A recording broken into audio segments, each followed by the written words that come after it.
At my brother's wedding, they didn't see me as family. They didn't even see me as a guest. "Cheap maid," one cousin spat, and the laughter spread across the hall like wildfire. I was forced to carry trays, refill glasses, bow my head as if I was just the hired help. Then humiliation struck harder. I tripped wine spilled across the suit of a man I didn't dare look at. My mother's hand cracked across my face in front of 100 witnesses. The sting burned, but the shame cut deeper. And then, silence. Engines roared outside. A 5-BR yacht docked at the pier, casting a shadow over the entire venue. Cameras swung, whispers turned into gasps. And when he stepped out, my secret lover, the man they had no idea I'd been seeing, the air shifted. His eyes locked on me. His grip tightened on my shoulder, and in a voice that silenced the entire room, he said just one word. "Enough." The laughter died. Faces drained white. And in that frozen second, the Carter family realized they had just humiliated the wrong woman. This isn't just a story of humiliation. It's about a daughter cast aside, a family blinded by pride, and the night their cruelty came back to destroy them. Stay with me until the end, because what happened after that slap, after that word, turned a perfect wedding into their unforgettable downfall. Emily Carter was 28 years old, a woman who worked quietly in a small gallery tucked away in the corner of the city. To most of her clients, she was thoughtful and refined, the kind of person who could see meaning in even the faintest brushstroke. To her family, however, she was little more than a shadow. Independent, yes, but in their eyes, independence was only another word for failure. They spoke of her as if she were a burden they had been forced to carry since childhood, a reminder of something imperfect in an otherwise carefully polished family portrait. That was why when I tell you that at my brother's wedding, they called me the help, you must first understand that it was not the beginning of their cruelty. It was only the latest chapter in a long history of humiliation, the kind that seeps into your bones and makes you question whether you belong anywhere at all. My family, the Carters, prized one thing above all: image. Appearances were their religion. My mother, Linda, guarded the Carter name like a fortress, ensuring that every move, every word, every connection reflected well on her carefully built reputation. Daniel, my older brother, was the golden son. He had charm, ambition, and the favor of everyone in town, or so it seemed. My younger sister, Sophia, was the darling full of promise and beauty, the kind of girl my mother paraded before neighbors and friends like a prized jewel. And then there was me, Emily. The one no one mentioned at parties, the one they described with vague phrases like, "she's finding her way," or "she helps out when she can." I was the afterthought, the gap in the family photograph that no one tried to fill. By the time I reached adulthood, the labels had hardened into chains. Unreliable, difficult, always behind. I heard those words whispered in kitchens, muttered in sharp tones behind closed doors, and sometimes spoken directly to my face. I carried them with me like scars, invisible to everyone but myself. Independence became my shield. I worked, I paid my bills, I lived alone. Yet to the Carters, independence was not success, it was a disgrace. Without a husband, without a prestigious career, I was nothing more than a disappointment. My mother had a way of speaking about me as though I weren't in the room. "Daniel is going to do great things," she would say, with her chin lifted high, "and Sophia will marry well, I'm sure of it." Then her voice would lower, just a touch laced with pity, more than malice, Emily. "Well, she does what she can." Those words might have sounded harmless to an outsider, but to me, they cut deeper than any blade. They meant I did not matter. I was never going to matter. The Carter household was built on a hierarchy, one I had never been invited to climb.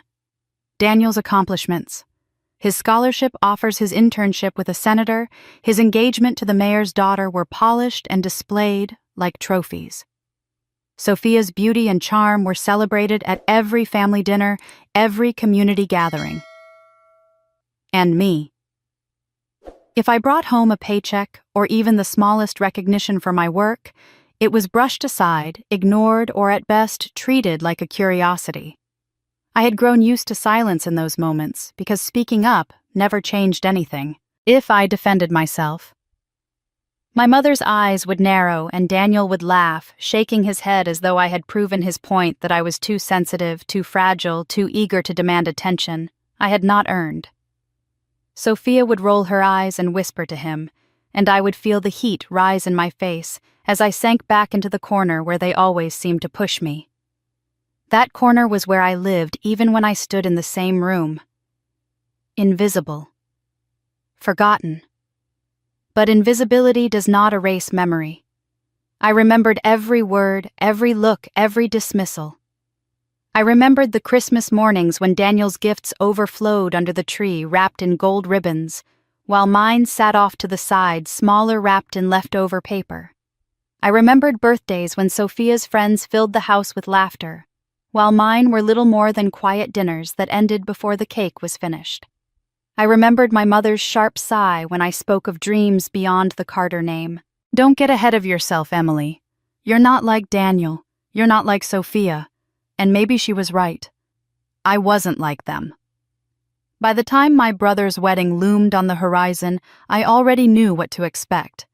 I knew there would be no proud introductions, no beaming smiles turned my way. I would not be the sister of the groom in their eyes. I would be the background figure useful only when someone needed a task done, a problem solved, a glass refilled. The wedding was their stage, and I was never part of the performance. Still, some stubborn ember inside me clung to the hope that maybe this time would be different. Maybe Daniel, glowing with happiness, would acknowledge me as his sister. Maybe Sophia, swept up in the romance of the occasion, would let her sharp words rest for just one day. Maybe my mother, standing in the grandeur of the Miles family's estate, would glance at me with something other than cold indifference. But hope, I had learned, was dangerous in the Carter family. Hope was the rope they pulled tighter around your neck before laughing as you gasped for air. And so when the invitations went out, and the planning began, and the excitement filled the halls of the Carter home, I knew better than to expect my name to be spoken with pride. I was the forgotten daughter, the shadow in the corner, the one they preferred not to mention. But what I didn't know then was that this was only the beginning. The humiliations they would lay before me in the days leading to the wedding would go far beyond what I had endured before. They were prepared to strip me of dignity in front of strangers, to laugh at me in front of friends, to remind me again and again that I was not one of them. And that was just the beginning of how they'd humiliate me before the wedding. Daniel's engagement came like an announcement of triumph, a proclamation that the Carter family had reached a new pinnacle. After all, he was not marrying just anyone. He was marrying Rebecca Miles, the daughter of Mayor Jonathan Miles, a union that promised to entwine the Carter name with political power and social prestige. For my mother Linda, it was the culmination of everything she had worked for: every tea party, every carefully chosen friendship, every cold dismissal of anyone she considered beneath us. She paraded the news through town as if it were her personal victory. I remember the first time I heard her on the phone with a neighbor. Her voice swelled with pride, dripping with a delight I had never once heard when she spoke about me. Yes, our Daniel will be marrying Rebecca, the mayor's daughter. It will be the wedding of the century, truly. I can hardly wait to see the papers. And then her laugh, sharp and victorious, rang through the house like a bell tolling for all to hear. That laugh haunted me because I could not recall a single moment in my life when she had spoken of me with even a fraction of that joy. The household transformed almost overnight into a shrine to the upcoming wedding. Swatches of fabric for bridesmaids' dresses draped over chairs, catalogs of silverware and floral arrangements littered the dining table, and planners came and went through the front door like it was a revolving stage. Everywhere I turned, there was talk of color schemes, seating charts, guest lists, filled with names of people who carried weight in business, politics, and society. My mother was radiant, almost giddy, every wrinkle in her face smoothed by the power of her pride. She had always lived for appearances, but now she glowed as though she had finally been crowned queen of the town. In those days, I learned to retreat to the corners even more than before. The house no longer felt like a place to live, but rather a stage on which Daniel and Rebecca shone as stars. Rebecca herself was frequently present, her perfect smile framed by golden hair, her laughter the kind that filled a room with effortless confidence. She carried herself with an air of entitlement so natural that no one questioned it. And my mother adored her, as if Rebecca had been her daughter all along, and I had been nothing but a mistake. When Rebecca walked into the house, Linda would rush to her side, fussing over her comfort, offering her tea, praising her beauty. I often wondered if my mother even noticed when I entered the room at all. One evening, while preparations reached fever pitch, I found myself standing in the kitchen doorway watching Daniel and Rebecca sit at the grand table surrounded by flowers and samples of menus. Linda hovered close by, eyes shining. Sophia perched nearby, eager to be included in every plan. I remained silent until Daniel glanced up, his eyes glinting with amusement as though he had just noticed me lurking. "Emily," he said, his voice carrying the weight of casual cruelty, "don't expect a seat at the front." Rebecca laughed a soft, superior sound, and Sophia joined in, her shoulders shaking. My mother said nothing, only smiled at Daniel's remark, as if it were an affectionate joke, not a blade cutting into my chest. I wanted to ask what he meant. Was I not family? Was I not his sister? But the truth was, I already knew. The Carters had long ago decided where I belonged, and it was never at the front. I belonged in the shadows, the forgotten daughter, the one who should be grateful for any corner of acknowledgement, even if it came wrapped in scorn. The days rolled forward in a blur of excitement that did not include me. Linda introduced herself to every store clerk and vendor as the mother of the groom, beaming as though she herself had secured the mayor's daughter. "It will be the event of the year," she proclaimed to anyone who would listen, "and my Daniel will be at the center of it all." Her pride stretched so large it filled the walls, leaving no space for me to breathe. When people asked about her other children, she would boast about Sophia's beauty and prospects, then lower her voice when it came to me, shifting the topic as though I were a stain she dared not display. I tried to bury myself in work in the quiet sanctuary of the gallery, but even there the news followed me. Clients spoke of the upcoming wedding with awe, their voices filled with reverence for the union between the Carters and the Miles family. "You must be so excited," one woman said, her smile wide. I forced a polite nod, my throat too tight to answer. Inside, I ached. Not because I longed for the same attention, but because it was so clear to me, and perhaps to everyone, that I had been written out of the story entirely. At night, alone in my small apartment, I would replay Daniel's words. "Don't expect a seat at the front." They echoed through my mind like a cruel prophecy. I could see myself shoved to the back of the hall, hidden from the cameras, unnoticed by the guests who would all come to admire my brother and his bride. I could see the smirk on Sophia's face, the pride on my mother's, the oblivious charm of Daniel, as he basked in the glow of adoration. And I could see myself silent and small, existing only to fill the space between the walls. Perhaps that was why I did not protest when the invitations were sent out, and I noticed that mine bore no warmth, no acknowledgement of my place as family. It was written formally, coldly, as though addressed to an acquaintance rather than a daughter and sister. There was no mention of a role for me, no request to stand beside them, no honor bestowed. Just a seat, if that hidden somewhere in the crowd. I stared at it for a long time, the paper heavy in my hands, before tucking it away where I would not have to see it again. The truth was, I had grown numb to their cruelty, but numbness did not mean it hurt less. It only meant I had learned to mask the pain, to lock it inside where no one else could reach it. Still in the quiet of my heart, a spark began to burn. A quiet, dangerous spark that whispered perhaps I had endured enough. I didn't know then, but the wedding would turn into my battlefield. The days leading up to Daniel's wedding were filled with chaos, but not the kind that brought families together. The Carter household was a whirlwind of planners' deliveries and constant chatter about seating charts and floral arrangements. To anyone on the outside, it must have looked like the grand preparation for a perfect event. To me, it was something else entirely. It was the stage upon which my role as the invisible daughter would become even clearer. Because while Daniel and Sophia were treated like royalty, I was cast in a role far different from theirs. I was not family in those moments. I was the help. It started innocently enough, or at least it seemed that way. Boxes of decorations arrived one morning, and my mother Linda directed everyone with a voice sharpened by pride and control.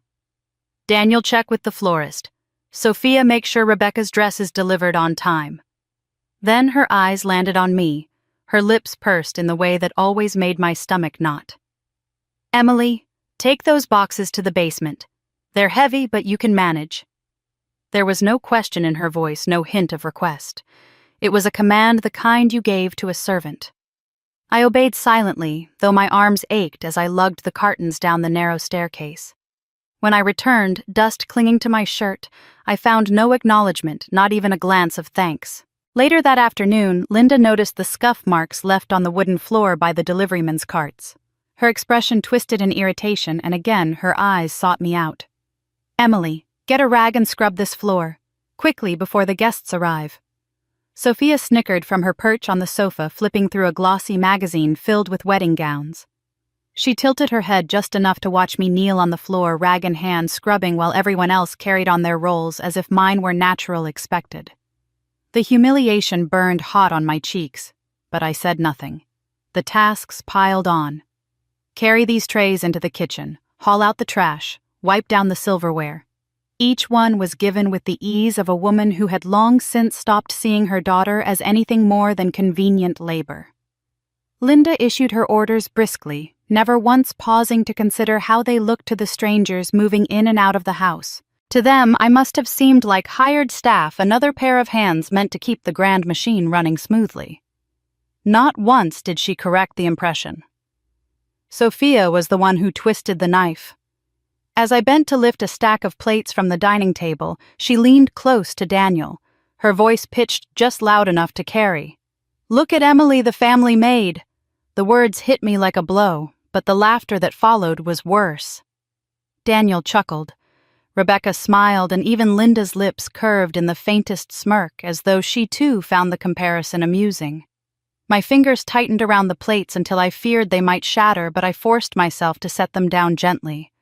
I would not give them the satisfaction of seeing me break. Still, their laughter echoed in my mind as I moved from one menial task to the next. It clung to me like a second skin, a constant reminder of my place in their eyes. I tried to swallow the sting, to bury it deep where they could not see, but inside the pain twisted into something sharper. It was anger, quiet and simmering, the kind that did not flare and fade, but rather settled deep, waiting for the right moment to rise. I remember catching my reflection in the polished silver tray I was wiping clean. My face looked tired, streaked with sweat, but my eyes told another story. They burned not with tears, but with something harder. I told myself to remember that moment, to carve it into my memory, because one day I would not be the one scrubbing floors while my siblings laughed above me. One day they would see the cost of their cruelty. The hours dragged on, each one marked by another small humiliation. When I tried to slip away for a breath of air, Linda's voice pulled me back like a leash. Emily, take care of the mess in the kitchen. When I paused for water, Sophia's mocking eyes followed me, her lips curved in a smirk, as if she relished every second of my degradation. Even Rebecca joined in, smiling sweetly as she asked me to fetch her a napkin, as though testing how far I would bend. By the time the sun set, I felt less like a member of the Carter family than an invisible worker they had acquired for free. No matter how much I told myself it was temporary, the humiliation sank deep. My knees ached from scrubbing, my arms throbbed from lifting, but it was my pride that bore the heaviest bruise. They had stripped me of dignity in my own home, reduced me to nothing more than a tool for their convenience. And yet beneath the shame something stronger took root.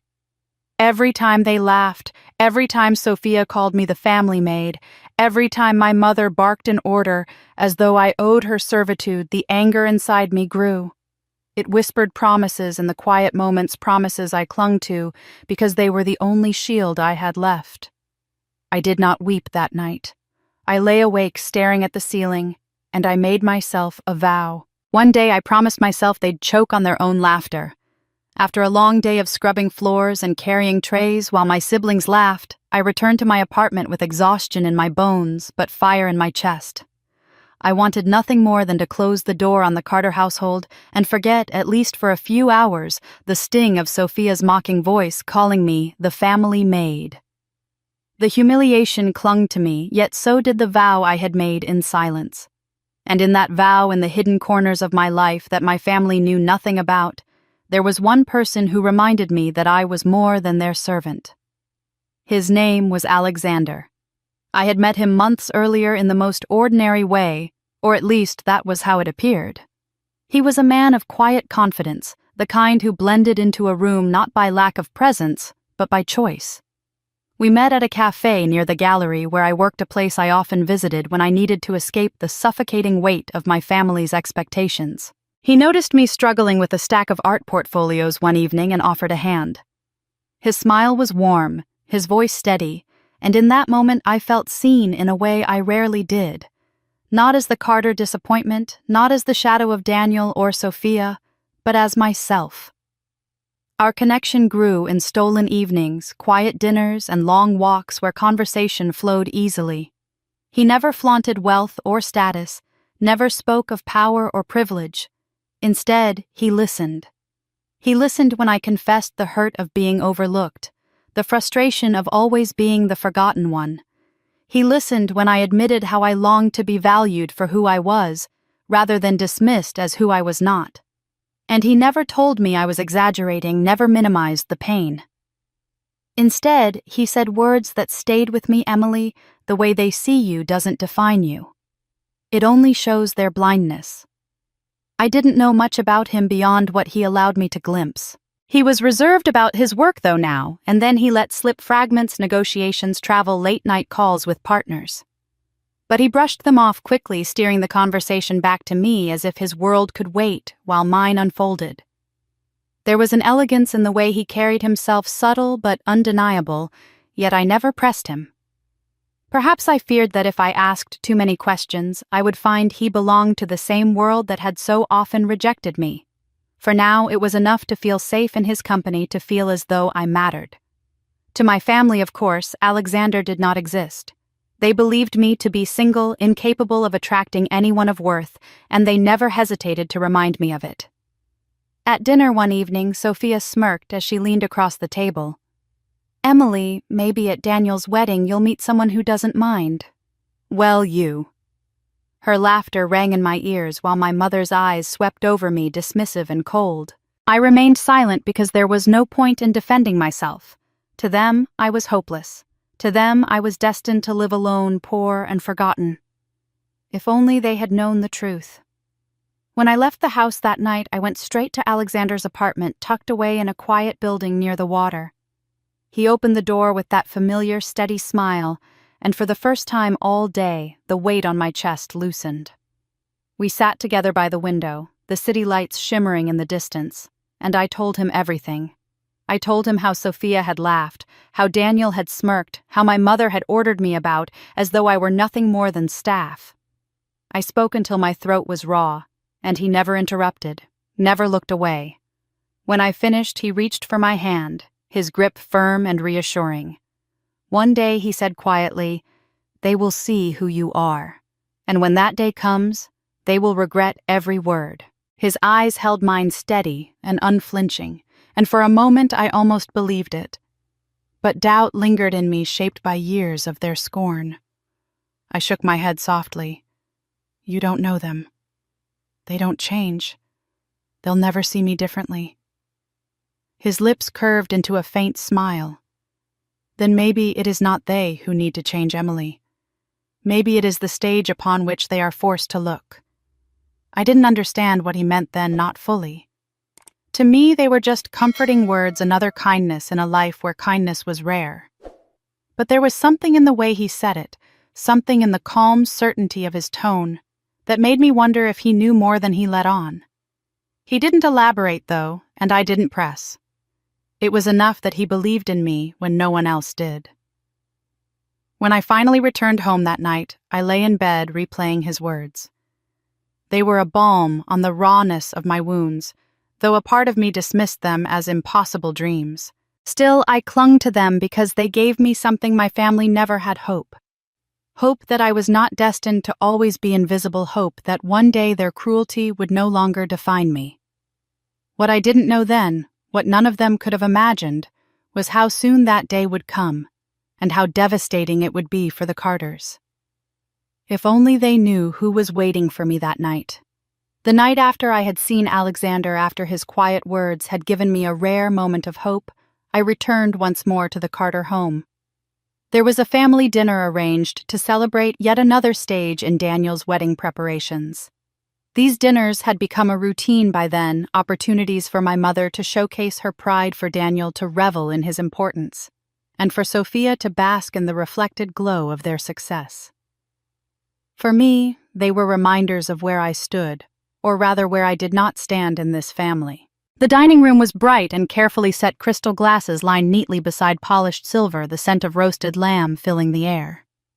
Rebecca was there as usual, glowing with the self-assurance of a bride-to-be who knew the entire room revolved around her.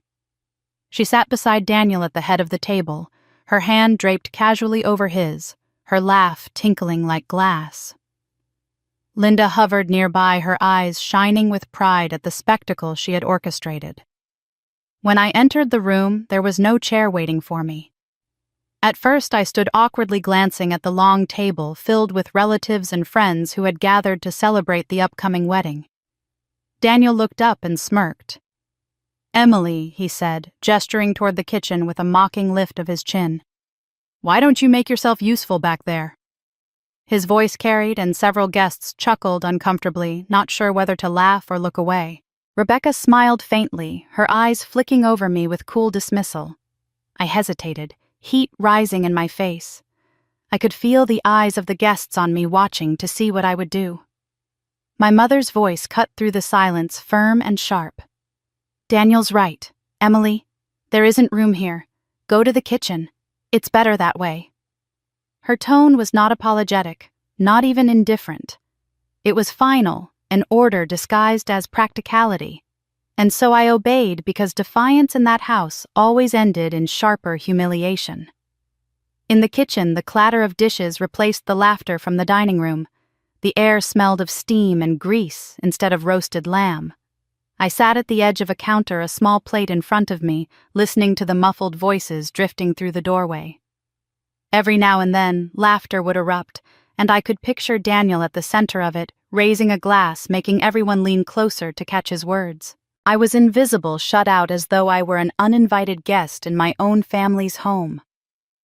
Eventually, Daniel himself came into the kitchen holding his wine glass like a prop. He leaned against the doorway, looking down at me with the kind of smirk I had grown to hate. One day, he said, his voice dripping with mockery, "You'll serve at my wedding.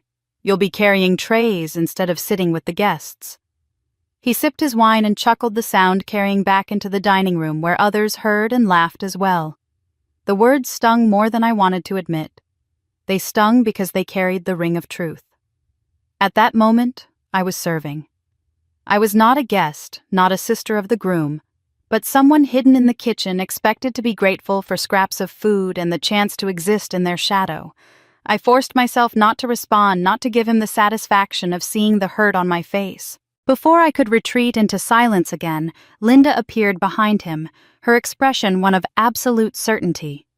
She placed her hand lightly on Daniel's arm, smiling as though his cruelty were nothing more than playful banter. Then she looked at me, her eyes narrowing with a mixture of disdain and cold amusement.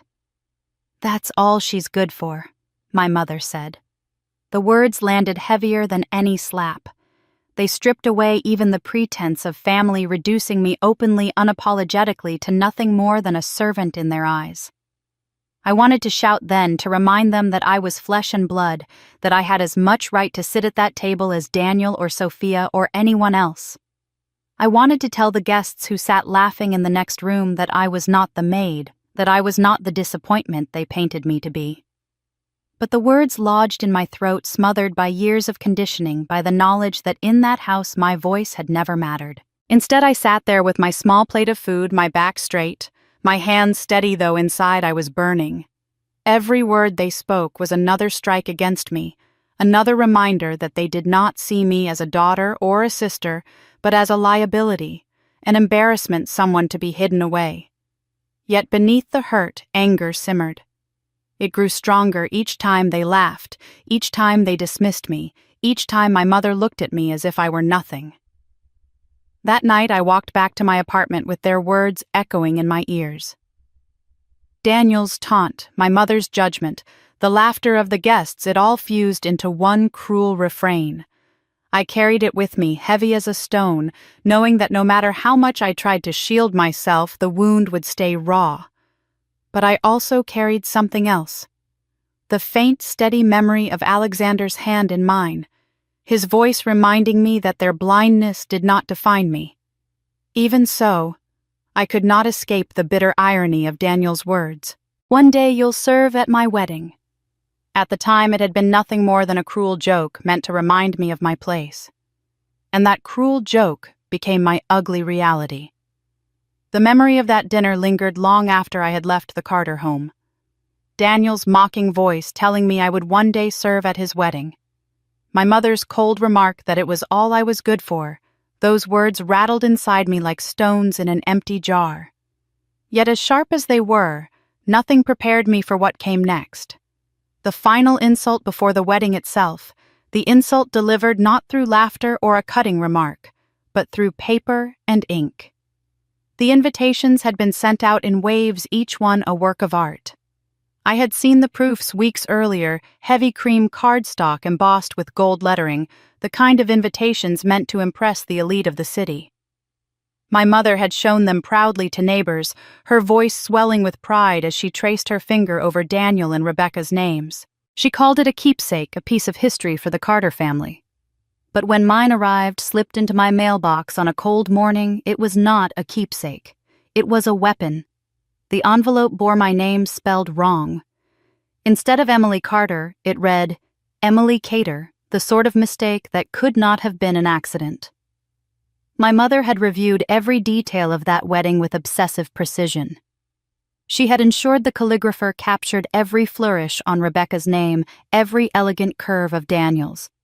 To see mine mangled so carelessly was a deliberate choice, a reminder that I was an afterthought, even in print. Inside the card gleamed with opulence. The script flourished, the date and location boldly centered the names of Daniel and Rebecca intertwined like royalty. My eyes slid down to the bottom to the handwritten note scrawled in my mother's tidy pen. Seat at the back. No explanation, no apology, just a directive. As though my presence were a logistical inconvenience to be managed, not a role of honor as the groom's sister. I held the card in my hand, my stomach twisting. For a moment I could almost hear their laughter again, as though Daniel and Sophia stood behind me waiting for my reaction. The sting of being pushed into the kitchen during that family dinner had been fresh. But this was different. It was permanent, something they had planned, printed, and mailed. It was humiliation delivered formally, wrapped in an envelope like a gift. I carried the invitation with me that afternoon when I returned to the Carter home, curious whether anyone would acknowledge the insult, or perhaps pretend it had been a mistake. Sophia was lounging in the living room, her phone in her hand, her legs draped casually over the arm of a chair. When she saw the card in my fingers, her eyes lit up with the cruel delight she always reserved for me. "You got yours, huh?" she said, her tone syrupy but sharp underneath. I held it out, my lips pressed together, waiting for her to deny the slight. Instead, she smirked.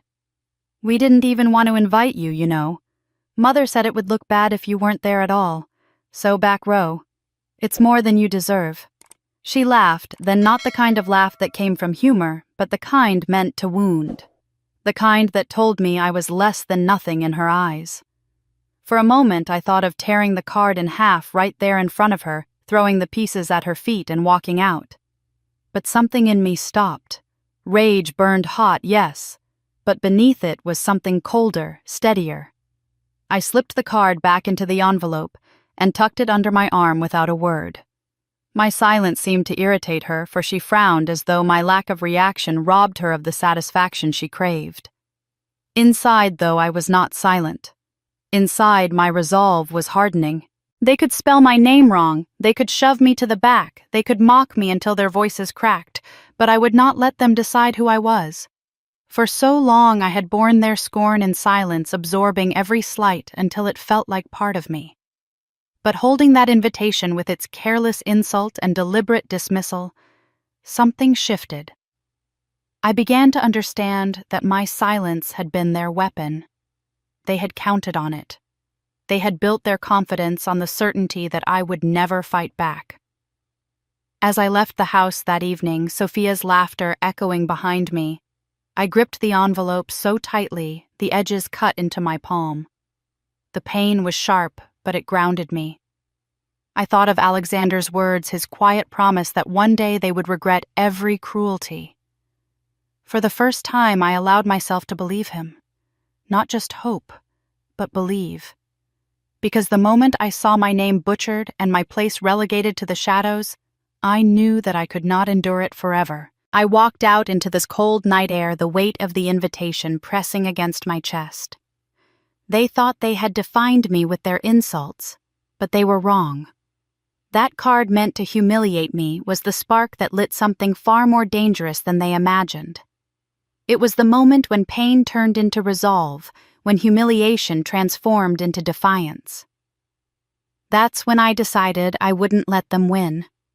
The day of the rehearsal came quickly, and with it another opportunity for the Carter family to remind me of my place.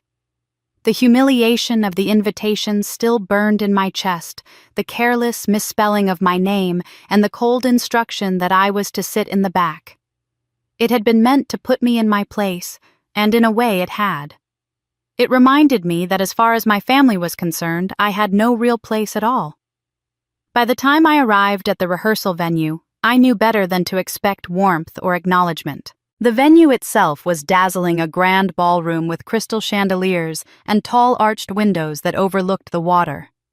The Miles family had spared no expense, and my mother was determined to show off the Carter name as if she had built the grandeur with her own hands. Guests and vendors bustled in and out carrying flowers, trays of hors d'oeuvres, and racks of clothing. I stood at the edge of it all, uncertain of where to go or what to do, until my mother's sharp voice cut through the noise. "Emily, don't just stand there. Those programs need picking up." She pointed to a scattering of rehearsal booklets left behind by guests who had come early. My hands tightened around my bag. I wanted to protest, to remind her that I was not part of the staff, but the eyes of the room had already drifted toward me. So I bent down, gathering the papers into a neat stack, my cheeks burning as I heard whispers behind me. When I straightened up, Linda was already waving me toward another task. "Take these trays to the kitchen. Be careful with the glasses." She shoved a stack of empty champagne flutes into my arms, the kind of task reserved for waitstaff, not family. But once again, I said nothing. I carried the trays through the crowded room, weaving between chairs and tables, while guests watched me curiously.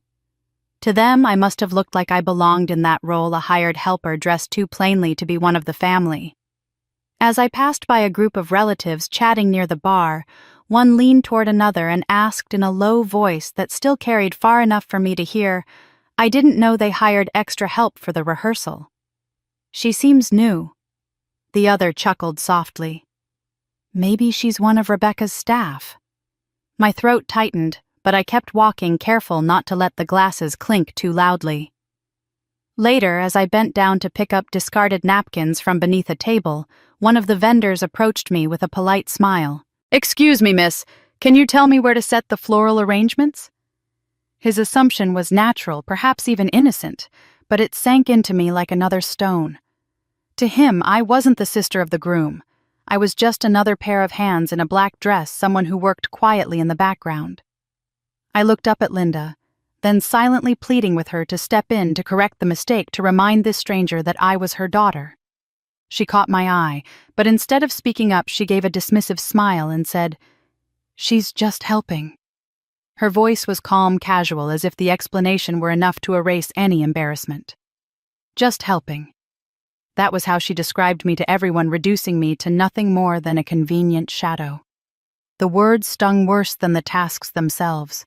They erased me in a single breath, stripping away the little dignity I had left. Just helping. As though that was all I had ever been and all I ever would be. I swallowed hard, forcing down the tears that threatened to rise, and returned to my work. Each napkin I picked up, each tray I carried, felt heavier than it should have, because I knew it wasn't just the objects weighing me down. It was the laughter, the whispers, the indifference of the people who should have defended me. But even in those moments, something stirred beneath the shame. A flicker of anger, quiet but insistent, reminding me that their version of me was not the truth. They could call me a servant. They could treat me like invisible help, but I knew there was more to me than they would ever admit. I held on to that thought as I moved through the room, careful and steady, willing myself not to break under the weight of their judgment. I stacked chairs when told, swept crumbs from beneath the tablecloths, and refilled water pitchers until my hands ached. Each task blurred into the next, until the rehearsal was less a celebration than a performance of my supposed insignificance. I was not Emily, the daughter, the sister. I was Emily, the girl who cleaned up after everyone else. And they all seemed perfectly content to let me stay that way. As the night drew on and the laughter of my family grew louder in the grand hall, I felt the anger harden into something more resolute. If they wanted me invisible, I would let them believe it for now. But invisibility, I was beginning to realize, had its own power. It gave me the freedom to see, to listen, to wait. They thought I was beneath their notice, but I knew differently. And one day, when the moment came, I would show them just how wrong they were. They thought I was invisible, but someone was watching. When the rehearsal ended, I slipped out of the grand hall with the weight of humiliation pressing down on my shoulders. My family's laughter still echoed in my ears, the memory of my mother's dismissive tone. "She's just helping," stinging worse than the ache in my back from hours of carrying trays and cleaning up after others. They had managed once again to reduce me to nothing, and I walked through the night air with a heaviness that words could not capture. My instinct was to retreat to my apartment, close the door, and hide from the world. But something stronger pulled me instead toward the small cafe near the pier where I had met Alexander months before. It was quiet there, unassuming, a place that asked nothing of me. I found him seated at our usual corner table, a cup of coffee untouched in front of him, his gaze fixed on the window as though he had been waiting. When he turned and saw me, the lines of worry on my face must have said more than I could. Without a word, he gestured for me to sit, his expression calm, but full of concern. The smell of coffee beans and the low hum of conversation in the cafe wrapped around us, offering a kind of safety I never felt in my own home. For a while I didn't speak. I stared at the steam rising from the mug he pushed toward me, trying to find the right words to describe the way my family had humiliated me yet again. Finally, the dam broke. I told him everything: how my mother had ordered me to pick up after strangers, how Sophia had smirked from the sidelines, how even the guests thought I was hired help. I told him about the vendor who had mistaken me for staff, and my mother's easy dismissal. "She's just helping." I told him how small I felt, how invisible. My voice shook. My hands trembled, but once the words began, I couldn't stop them. Alexander listened without interruption. He didn't rush to fill the silence or minimize the sting. His eyes stayed fixed on me, steady and unwavering, and that alone gave me the strength to keep going. By the time I fell quiet, my throat raw from the effort. I felt emptied out, as though every piece of shame I had carried had been laid bare on the table between us. He reached across the table, then his hand covering mine with a firmness that stilled my trembling. His voice was low, but it carried weight, a certainty I couldn't ignore. "The day will come, Emily, when they'll regret every word. Every laugh, every insult, it will return to them, and they will see you for who you are. Not their servant, not their shadow. You." For a moment, I let his words wash over me, almost daring myself to believe them. But the years of disappointment pressed hard against hope. I shook my head, my voice barely above a whisper. You don't know them, Alexander. They don't regret anything. They don't even see me as a person. To them, I'll always be the one cleaning up the mess, sitting in the back, the mistake they never wanted. A small smile tugged at the corner of his lips, but it wasn't one of pity. It was the smile of someone who knew more than he was saying. You'll see, he said softly. They can't keep you small forever. He paused then, as if weighing something, but chose not to explain further. Instead, he squeezed my hand once and leaned back, his expression thoughtful. For now, hold your head high. You are worth more than their blindness. I wanted to press him to ask what he meant, why he sounded so certain, but the words caught in my throat. I told myself that he was only trying to comfort me, that his promise of retribution was nothing more than kindness. After all, what power could he possibly have to change the Carter family? He was just a man I had met by chance, someone who listened when no one else did. A friend, maybe more, but nothing that could touch the world my family inhabited. Still, as we sat together in that quiet cafe, I couldn't shake the way his tone had shifted, the way his eyes seemed to carry a knowledge he wasn't ready to share. I chalked it up to my own wishful thinking, the part of me desperate to believe that one day their cruelty would be answered. I dismissed it, convincing myself he was only offering the words I needed to hear in that moment. But later, walking home through the empty streets, his voice echoed in my mind with a clarity that unsettled me. The day will come when they'll regret every word. He hadn't spoken it like a hope or a dream. He had spoken it like a certainty, like a man who already knew how the story would end. I didn't know then that Alexander was not simply a quiet man with kind eyes and steady hands. I didn't know the reach of his world, the influence he wielded behind the scenes, or the extraordinary plans he had already begun to set in motion. I thought he was only offering comfort, a balm for the sting of my family's cruelty. I didn't know he was already planning something extraordinary. The memory of that quiet night with Alexander lingered in my mind long after I left the cafe. His steady voice, his unshakable certainty had wrapped around me like a shield. For a brief moment I had almost believed that one day things would change, that my family's cruelty would not go unanswered. But the next gathering of the Carters, with all the extended relatives assembled under one roof, tore away that fragile hope and reminded me once again how deep their disdain ran. The Miles estate, where the pre-wedding family dinner was held, was grander than anything I had seen before. Chandeliers sparkled over long mahogany tables, walls lined with oil paintings seemed to glare down with silent judgment, and every corner whispered of wealth and influence. Into this setting marched the Carters perfectly at ease, as if they belonged among the grandeur. My mother wore pride like a crown. Sophia glowed as though she were the one being married, and Daniel always. Daniel commanded the room like it had been built for him. Relatives who had traveled from far and near flocked to them. They praised Daniel's career, congratulated him on marrying into such a powerful family, and toasted his bright future. Sophia, too, absorbed her share of adoration. An aunt gushed over her beauty, remarking that surely she would be the next Carter to make a dazzling match. My mother nodded along with every compliment, her chest swelling, her smile sharp and triumphant. And then there was me. I sat at the end of the table, distant enough to be forgotten unless someone deliberately turned their eyes my way. I kept my gaze on the plate before me, pushing food around with my fork, praying that perhaps this time they would leave me invisible rather than use me as the punchline. But invisibility, I learned, was too much to hope for. It began with a question tossed casually across the table. One uncle, his voice booming after too much wine, asked, "And Emily, what's she been up to these days?" It was the kind of question that should have opened the door for kindness, for a mother to step in and remind the family of her daughter's worth. But Linda merely lifted her shoulders in a small shrug. "Oh, she manages. Nothing worth mentioning." Her dismissal was swift, final, and it invited the laughter of others. I felt the heat rising in my cheeks, but before I could lower my head, another voice cut through the room.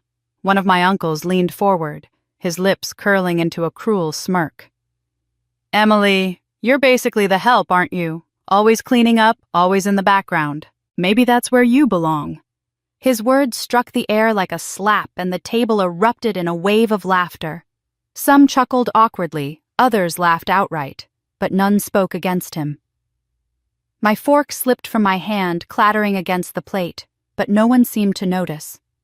I bowed my head, unable to meet their eyes, my throat tightening with shame. I wanted to vanish, to sink beneath the floor and escape the sound of their laughter. My mother smiled faintly as though amused by the accuracy of the remark. Sophia hid her laughter behind a hand, her eyes glittering with cruel delight. And Daniel, seated proudly at the center, grinned, as though the insult were a toast in his honor. I stayed silent because silence was all I had left. My hands curled in my lap, nails digging into my palms, and I reminded myself to breathe. To argue, to defend myself, would only have fed their amusement. They thrived on my humiliation, on the visible sting of their words. So I swallowed the bitterness, let it burn down my throat, and forced my face into a mask of composure. But inside, the words lodged like splinters. Basically the help. They repeated in my mind with every laugh, every smirk, every sidelong glance. They reduced me to nothing in front of everyone, and the pain of it twisted deep into my chest. Yet beneath that pain, I felt something harder forming. Anger, steady and unyielding, an ember that would not die. I told myself to remember those words, to carve them into memory, because one day they would matter in ways my relatives could not imagine. As the dinner wore on, I barely tasted the food set before me. I moved through the motions, nodding when spoken to, pretending not to hear, when whispers floated down the table. Each laugh at Daniel's charm, each sigh at Sophia's beauty, each careless dismissal of my existence hammered the truth deeper in their eyes. I was not a daughter, not a sister, not even family. I was the maid they didn't have to pay. When at last the evening ended, I excused myself quickly, retreating into the night air before the tears could fall. The cold wind stung my face sharp and cleansing, but it could not wash away the echo of that one line. "Emily, you're basically the help." It had been said like a joke, but it was no joke to me.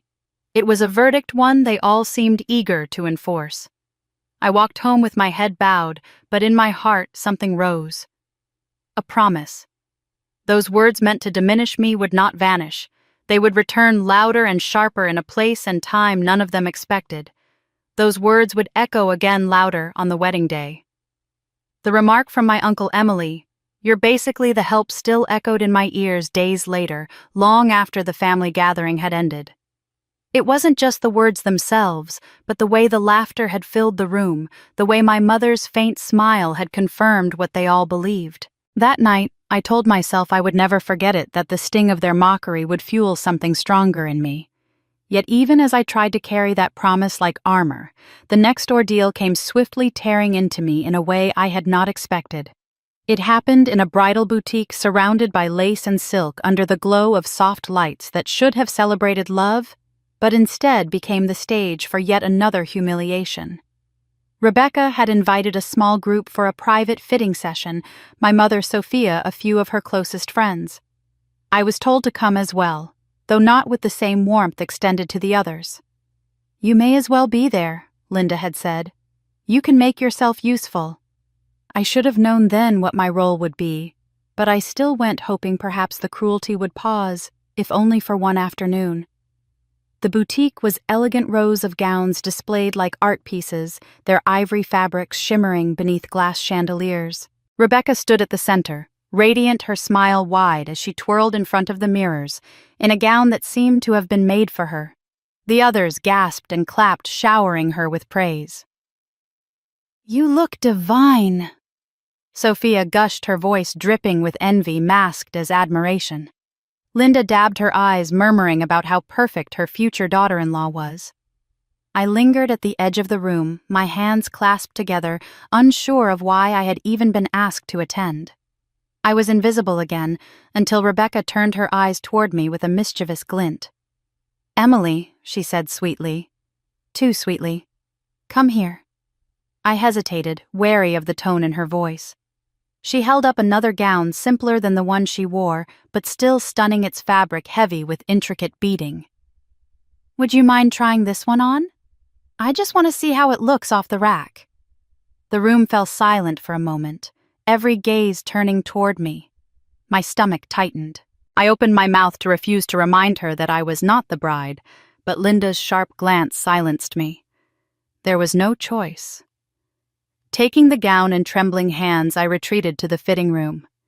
Inside, I slipped into the dress with care, the fabric cool against my skin.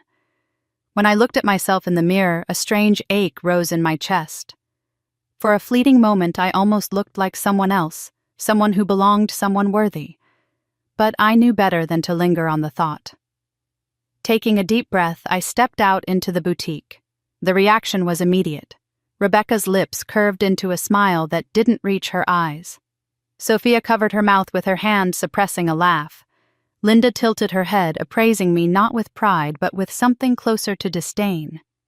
Then Rebecca spoke her words, slicing through the air. It actually fits you, like a servant trying too hard. Laughter erupted sharp and merciless. Sophia doubled over, unable to contain herself. Rebecca's friends joined in their voices, filling the room with cruel delight. Even Linda smiled faintly, as though the insult were a clever observation rather than a dagger aimed at her own daughter. I stood frozen, my reflection still visible in the mirrors surrounding me. The dress that had seemed beautiful only minutes before now felt heavy, suffocating, as though it mocked me along with the others. I wanted to tear it off, to run from the room, but my feet refused to move. My throat tightened, and I could not summon words to defend myself. In that moment, I realized the gown was never meant for me. It had been chosen not for beauty, but for humiliation, a trap set so Rebecca could remind me of my place. The laughter bounced off the walls, echoing louder and louder until it seemed to press down on me from all sides. I clenched my fists at my sides, nails digging into my palms, forcing myself not to cry. Tears would have given them victory, and I could not allow that, no matter how much it burned inside me. I swallowed hard, my chest rising and falling with the effort of containing the storm within me. The laughter slowly died down, replaced by idle chatter, as though my humiliation had been just another form of entertainment for the afternoon. Rebecca turned back to the mirror, dismissing me with a flick of her hand. "You can take it off now," she said casually, already more interested in her own reflection than in the wreckage she had left behind. I returned to the fitting room, each step heavy, each breath a battle. Inside, I peeled the gown off carefully, as though it might cut me if I moved too quickly. When I stood again in my own clothes, I felt both smaller and stronger. Smaller because they had once again reminded me of how little they thought of me. Stronger because somewhere beneath the humiliation, anger was hardening into resolve. Still, in that moment, I was powerless to do anything but endure. I left the fitting room with my head lowered, my expression blank, pretending not to hear the faint chuckles that still lingered. I told myself not to break, not to give them what they wanted. But inside, the words repeated over and over, mocking me, even when the room had fallen quiet. And I had to stand there, swallowing the shame. The sound of their laughter still clung to me long after I left the boutique. Every time I closed my eyes, I heard Rebecca's mocking tone, saw Sophia's delighted smirk, and felt the weight of the gown pressing down on me like a costume in a cruel play.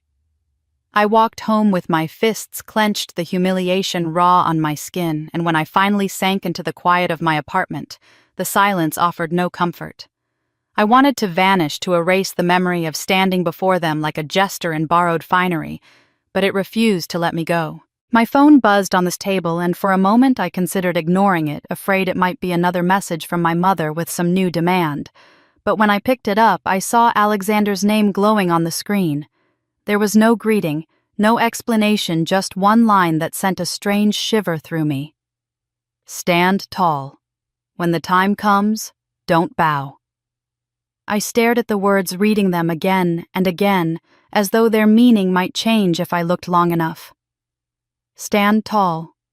When the time comes, don't bow. They weren't words of comfort in the way he usually spoke gentle encouragement to soothe my battered spirit. No, these words carried a different weight, a kind of gravity I didn't understand. They read less like consolation and more like instruction, as if he were preparing me for something. I typed a reply quickly, my fingers shaking. "What do you mean?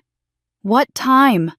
My heart pounded as I pressed send, waiting for the familiar dots to appear to show he was typing. Seconds dragged into minutes. Finally, his response came only 2 words.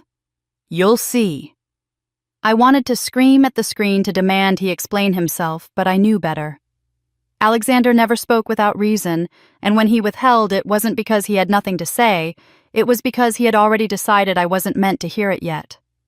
That should have comforted me, but instead, it left me restless, pacing the room as the message replayed in my mind. Stand tall. When the time comes, don't bow.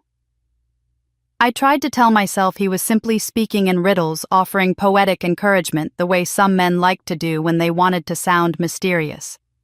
Yet it didn't feel like that. His words had the sharpness of a command, as if he knew exactly what moment he was pointing to, as if he could already see the scene unfolding before us. I wrapped my arms around myself, unsettled by the thought that he was preparing me for a storm I couldn't yet glimpse on the horizon. The following day, I carried the words with me like a shadow. As I moved through the town running errands, glancing into shop windows, I heard them whispering in the back of my mind. Stand tall. Don't bow. What could he possibly mean? I thought of my family, of the wedding looming like a dark cloud just days away. Was he warning me about them? Did he somehow know how far their cruelty would go? The thought tightened my chest, for if what I had endured already was only the beginning, what would the wedding itself bring? That night, lying awake in the dim glow of my bedside lamp, I scrolled back through all our old messages. They were full of kindness, of encouragement, of little inside jokes we had shared over late-night coffees, but none of them read like this one. None of them carried the same edge, the same quiet power. I held the phone to my chest and closed my eyes, hearing his voice in my head, as though he were in the room beside me. Calm, steady, unshakable. Stand tall, don't bow. And yet even as I let the words steady me, doubt crept in. Was I imagining meaning where there was none? Was I clinging too tightly to the idea that he knew something I didn't? Or was he truly preparing me for something beyond my understanding? The uncertainty gnawed at me, leaving me restless and uneasy. But beneath it all, a flicker of hope sparked. If he saw something coming, perhaps it meant there was a day ahead when I would no longer be the butt of their cruel jokes, when I would not be their invisible servant. Perhaps he saw a day when I would rise. Still, that day felt far away. I pressed the phone to my lips in a silent prayer, wishing he had said more, wishing he had explained. But Alexander, as always, revealed only what he chose, and what he had chosen this time left me with more questions than answers. I drifted into uneasy sleep, the words burning through the haze of dreams. Stand tall. When the time comes, don't bow. I didn't realize how close that time really was. That night, the words on my phone still glowed in my mind, long after the screen went dark. Stand tall. When the time comes, don't bow. I turned them over again and again as I lay in the narrow bed of my childhood room, the ceiling creaking faintly above me, the smell of mothballs and old wood filling the air. The house was quieter than I remembered, but the silence was heavy, like it carried all the years of disappointment that had settled into its walls. Tomorrow was the wedding, and every breath of the night seemed to press the weight of that looming day against me. Sleep did not come easily. Instead, my thoughts wandered back unbidden into the long corridors of my childhood. I remembered birthdays where the cake was always smaller for me, the candles always fewer because Daniel's big games or Sophia's recitals mattered more. I remembered sitting at the edge of family dinners, waiting for scraps of attention, while every story, every smile seemed to circle back to the other 2 children. I remembered the ache of raising my hand in school to show my mother a drawing I was proud of, only to hear her dismiss it with a distracted wave because Daniel had just announced he'd scored another goal. And more than the moments themselves, I remembered her words that struck harder than any silence ever could. I was maybe 12 the first time she said it, her voice sharp as glass, her eyes cold. I had spilled a tray of lemonade while trying to help with guests, and instead of comforting me, she leaned close, her lips curling. "You'll never be more than a servant, Emily. That's all you're good for." I had stood frozen, the sticky lemonade soaking into my socks, my face burning. Those words had carved themselves into me so deeply that even years later, I still heard them in her voice, as though she whispered them each time I faltered. Now, lying in the same room where I had once stared at the same ceiling through tears, the memory pressed against me like it was yesterday. The years hadn't dulled it.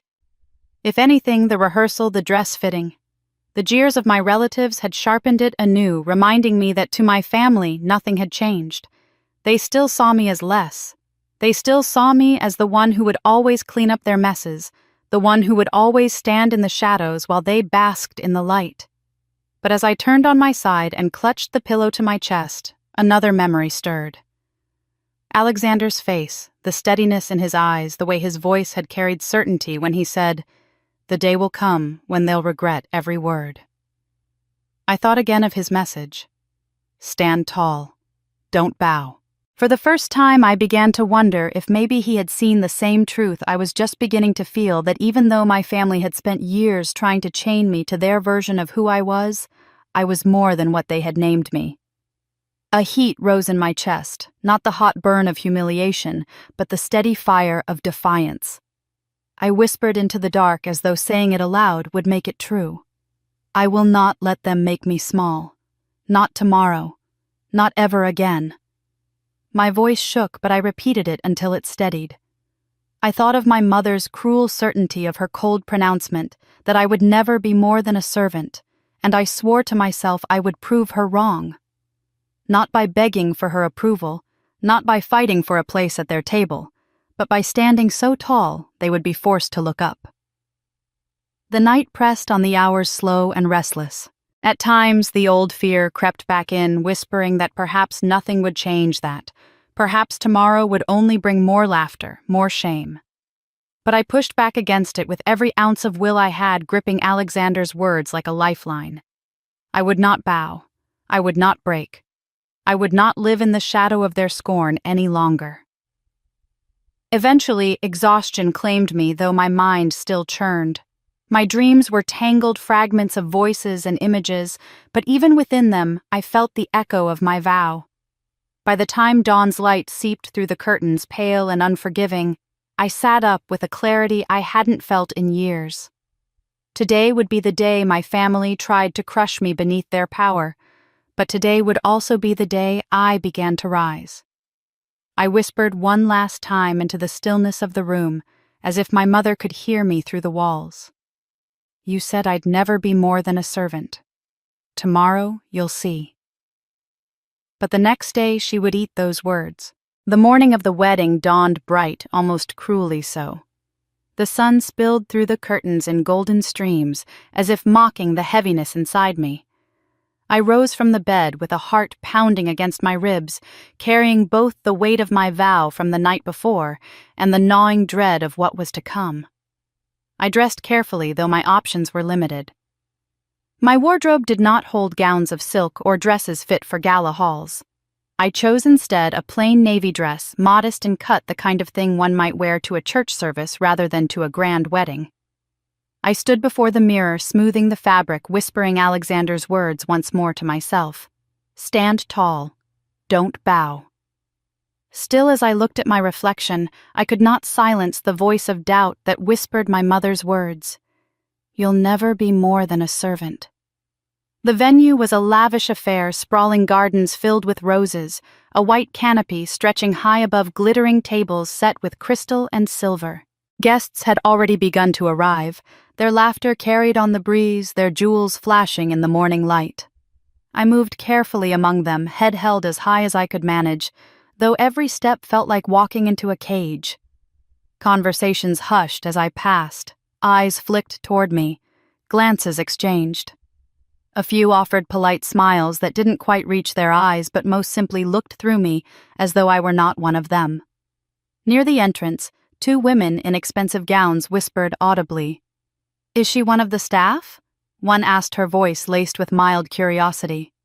The other leaned in closer, eyeing my plain dress. "She must be. Look at her outfit. Definitely not a guest." Their words pierced, though I had braced myself for them. My heart clenched in my chest, but I forced myself to keep walking, clutching my small clutch bag like a shield, and then came my mother's voice, sharp and cutting, slicing through the din of conversation. At least she dressed like one of them. She stood near the main table, speaking not just to herself, but loud enough for those around her to hear. A ripple of laughter followed a cruel chorus of agreement from relatives and acquaintances, eager to align themselves with her disdain. I froze for a fraction of a second, the words burrowing into me like thorns. At least she dressed like one of them. Heat rose in my cheeks, and for a moment I thought I might crumble, that my knees might give way beneath me. I pressed my nails into the palm of my hand, forcing myself to stay upright, to hold on to the vow I had made in the solitude of the night before. I would not bow. But still the sting of her words lanced through me, reopening every wound carved in childhood. I felt 12 years old again, holding a tray of spilled lemonade, while my mother's voice cut me down. I had sworn never to let that voice define me again. But here, surrounded by hundreds of guests, I felt its weight pressing down with suffocating familiarity. I said nothing. My lips pressed into a thin line, my eyes lowered to the ground for fear they might betray the storm inside me. Silence, I told myself, was my only weapon for now. To speak would be to give them what they wanted, proof that they had broken me. So I swallowed hard, let the pain burn in my chest, and moved on. Around me, the celebration grew louder. The band began to play softly in the background. Servers in crisp uniforms carried trays of champagne, and Daniel appeared at the far end of the garden, surrounded by friends who slapped his back in congratulations. Sophia glided among the guests, radiant in her pale gown, soaking in the admiration that had always come so easily to her. And me, I walked unnoticed at the edge, a shadow in a navy dress, dismissed and diminished before the ceremony had even begun. As I stood at the back, clutching my bag, I told myself again that I could endure this. I had endured worse. I had endured years of it. Yet deep down I felt something different stirring. A whisper of change, faint but undeniable, as if Alexander's words had planted a seed that was already pushing through the soil of my humiliation. Still, I could not deny what this moment was, another public reminder of my place in their eyes. I lifted my chin despite the ache in my heart, my gaze fixed on the horizon just beyond the white canopy. The sea stretched out in the distance, glittering under the sun, endless and untouchable. I held on to the sight, steadying my breath, because it was the only thing that didn't mock me. Behind me, the sound of laughter rose again, sharper this time, echoing through the garden. And the humiliation was just beginning. I kept to the edges of the garden, my hands trembling slightly as I tried to steady my breath. My mother's cruel comment about my dress still rang in my ears, but I forced myself forward, reminding myself that standing tall meant enduring, at least for now. The band had shifted to a livelier tune, signaling that the ceremony would soon begin, and ushers began guiding guests to their seats beneath the white canopy. I hesitated, uncertain of where I was meant to sit, but finally gathered enough courage to approach the rows of neatly arranged chairs. The seats were draped in ivory silk, each one adorned with a small bouquet tied to the side. Place cards were set carefully on the chairs in the front rows, bearing names written in elegant script. I walked slowly down the aisle, scanning the cards, searching for my own name. None appeared. My throat tightened, but I pressed on, hoping perhaps they had overlooked the label. When I reached a row farther back, one chair sat empty, unmarked. I let out a small breath of relief and stepped toward it, grateful just to have a place. But before I could lower myself into the seat, a sharp hand pressed against my arm. Sophia stood beside me, her face composed in that saccharine smile she wore whenever others were watching. Her words, however, cut sharp as a knife. "This is not for you." I froze, my knees buckling slightly under the force of her shove. My voice caught in my throat, but before I could summon a protest, she leaned closer, her whisper hot and cruel. "Don't embarrass yourself. There isn't a seat here for you. Stand in the back where you belong." The words sank into me, cold and final. A murmur rose from nearby guests who had witnessed the exchange. I heard their whispers weaving through the air. Was that her sister? Why would she? Maybe she wasn't supposed to sit. I thought she was family. The sound of their speculations was worse than Sophia's push itself because it turned my shame into a spectacle. Every eye that flickered toward me seemed to pierce my skin, branding me with humiliation. I stepped back quickly, clutching my hands together to keep them from trembling. My cheeks burned, and I forced myself to lower my eyes to the ground so I wouldn't have to see the stairs. Sophia, satisfied, smoothed her gown and walked away gracefully as though nothing had happened, slipping into a seat near the front with Rebecca and Daniel. My mother sat proudly beside them, lifting her chin high, basking in the glow of the powerful families around her. Not one of them turned to acknowledge me standing there, unmoored, displaced. The ushers glanced at me awkwardly but said nothing. Their silence was another wound because it confirmed what Sophia had declared: I did not belong among the seated guests. I swallowed the lump in my throat and stepped back farther until I reached the edge of the canopy. The murmur of voices swelled around me again, and though I couldn't hear every word, I could feel their meaning. Pity, curiosity, scorn. I wanted nothing more than to disappear into the grass beneath my feet. The band began another flourish, and everyone turned their attention toward the aisle where Daniel was preparing to enter. Their excitement swept over the crowd, and I stood at the back, a shadow among them, clinging to the promise I had made in the dark hours of the night before. Stand tall, don't bow. But how tall could one stand when even a seat among family was denied? My chest ached with the weight of the insult, heavier than the sting of the words themselves. I fought to steady my breathing, to keep my face composed, even as the humiliation pressed down like a crushing stone. I clasped my hands tighter, nails digging into my palms, and forced myself not to cry. Tears would only confirm what they already believed, that I was weak, small, unworthy. So I kept my back straight, my expression blank, though every second felt like standing beneath a spotlight that revealed all the cracks inside me. I shifted slightly to the very edge of the canopy, half hidden behind a column, praying the crowd would forget me. But forgetting me was impossible now. I could feel the weight of their attention, the lingering stares of those who had seen Sophia push me away, their hushed whispers still curling through the air. Even as the music swelled and Daniel stepped forward to thunderous applause, I could not shake the burning sensation on my skin. I could feel eyes burning into my back. I stood at the edge of the canopy, the sting of Sophia's shove still sharp in my chest, my skin hot from the weight of countless eyes. The music swelled. The ceremony carried on, and yet I remained apart, tucked into the shadows, as though I truly were nothing more than an afterthought.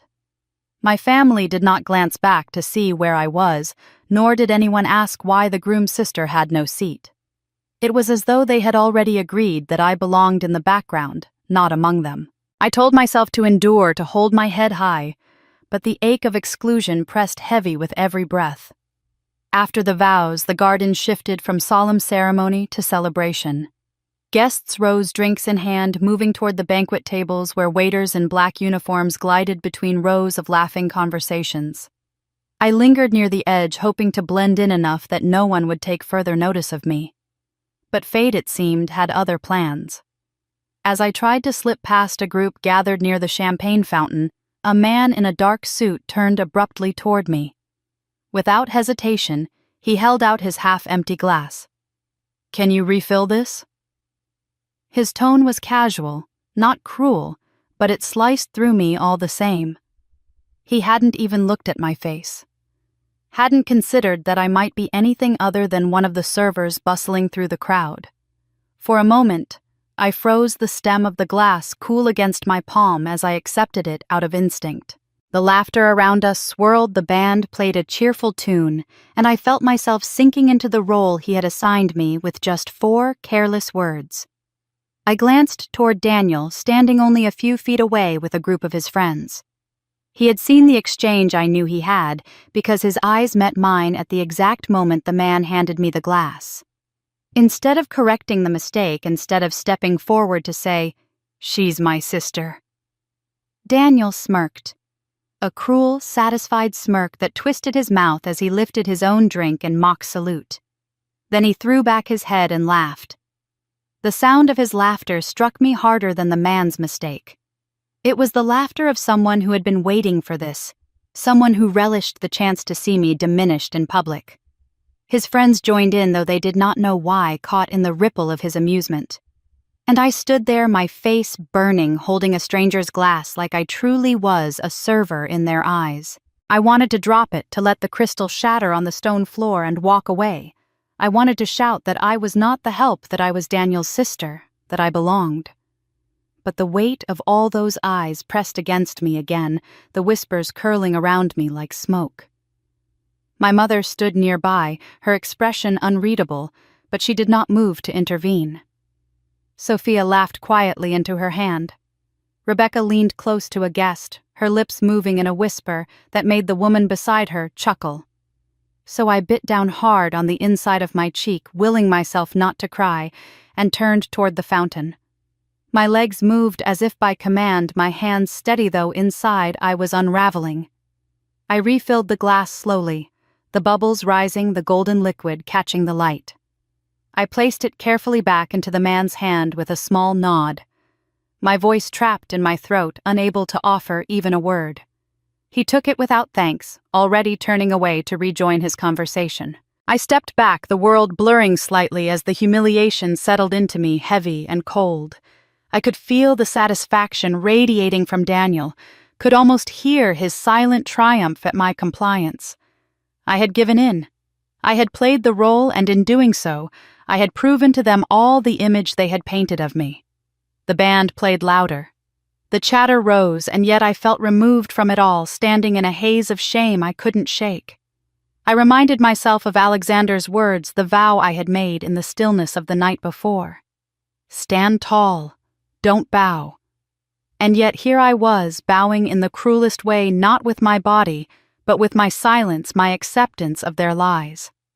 I clenched my fists at my sides, nails biting into my skin, a small anchor to remind myself that this moment, too, would pass.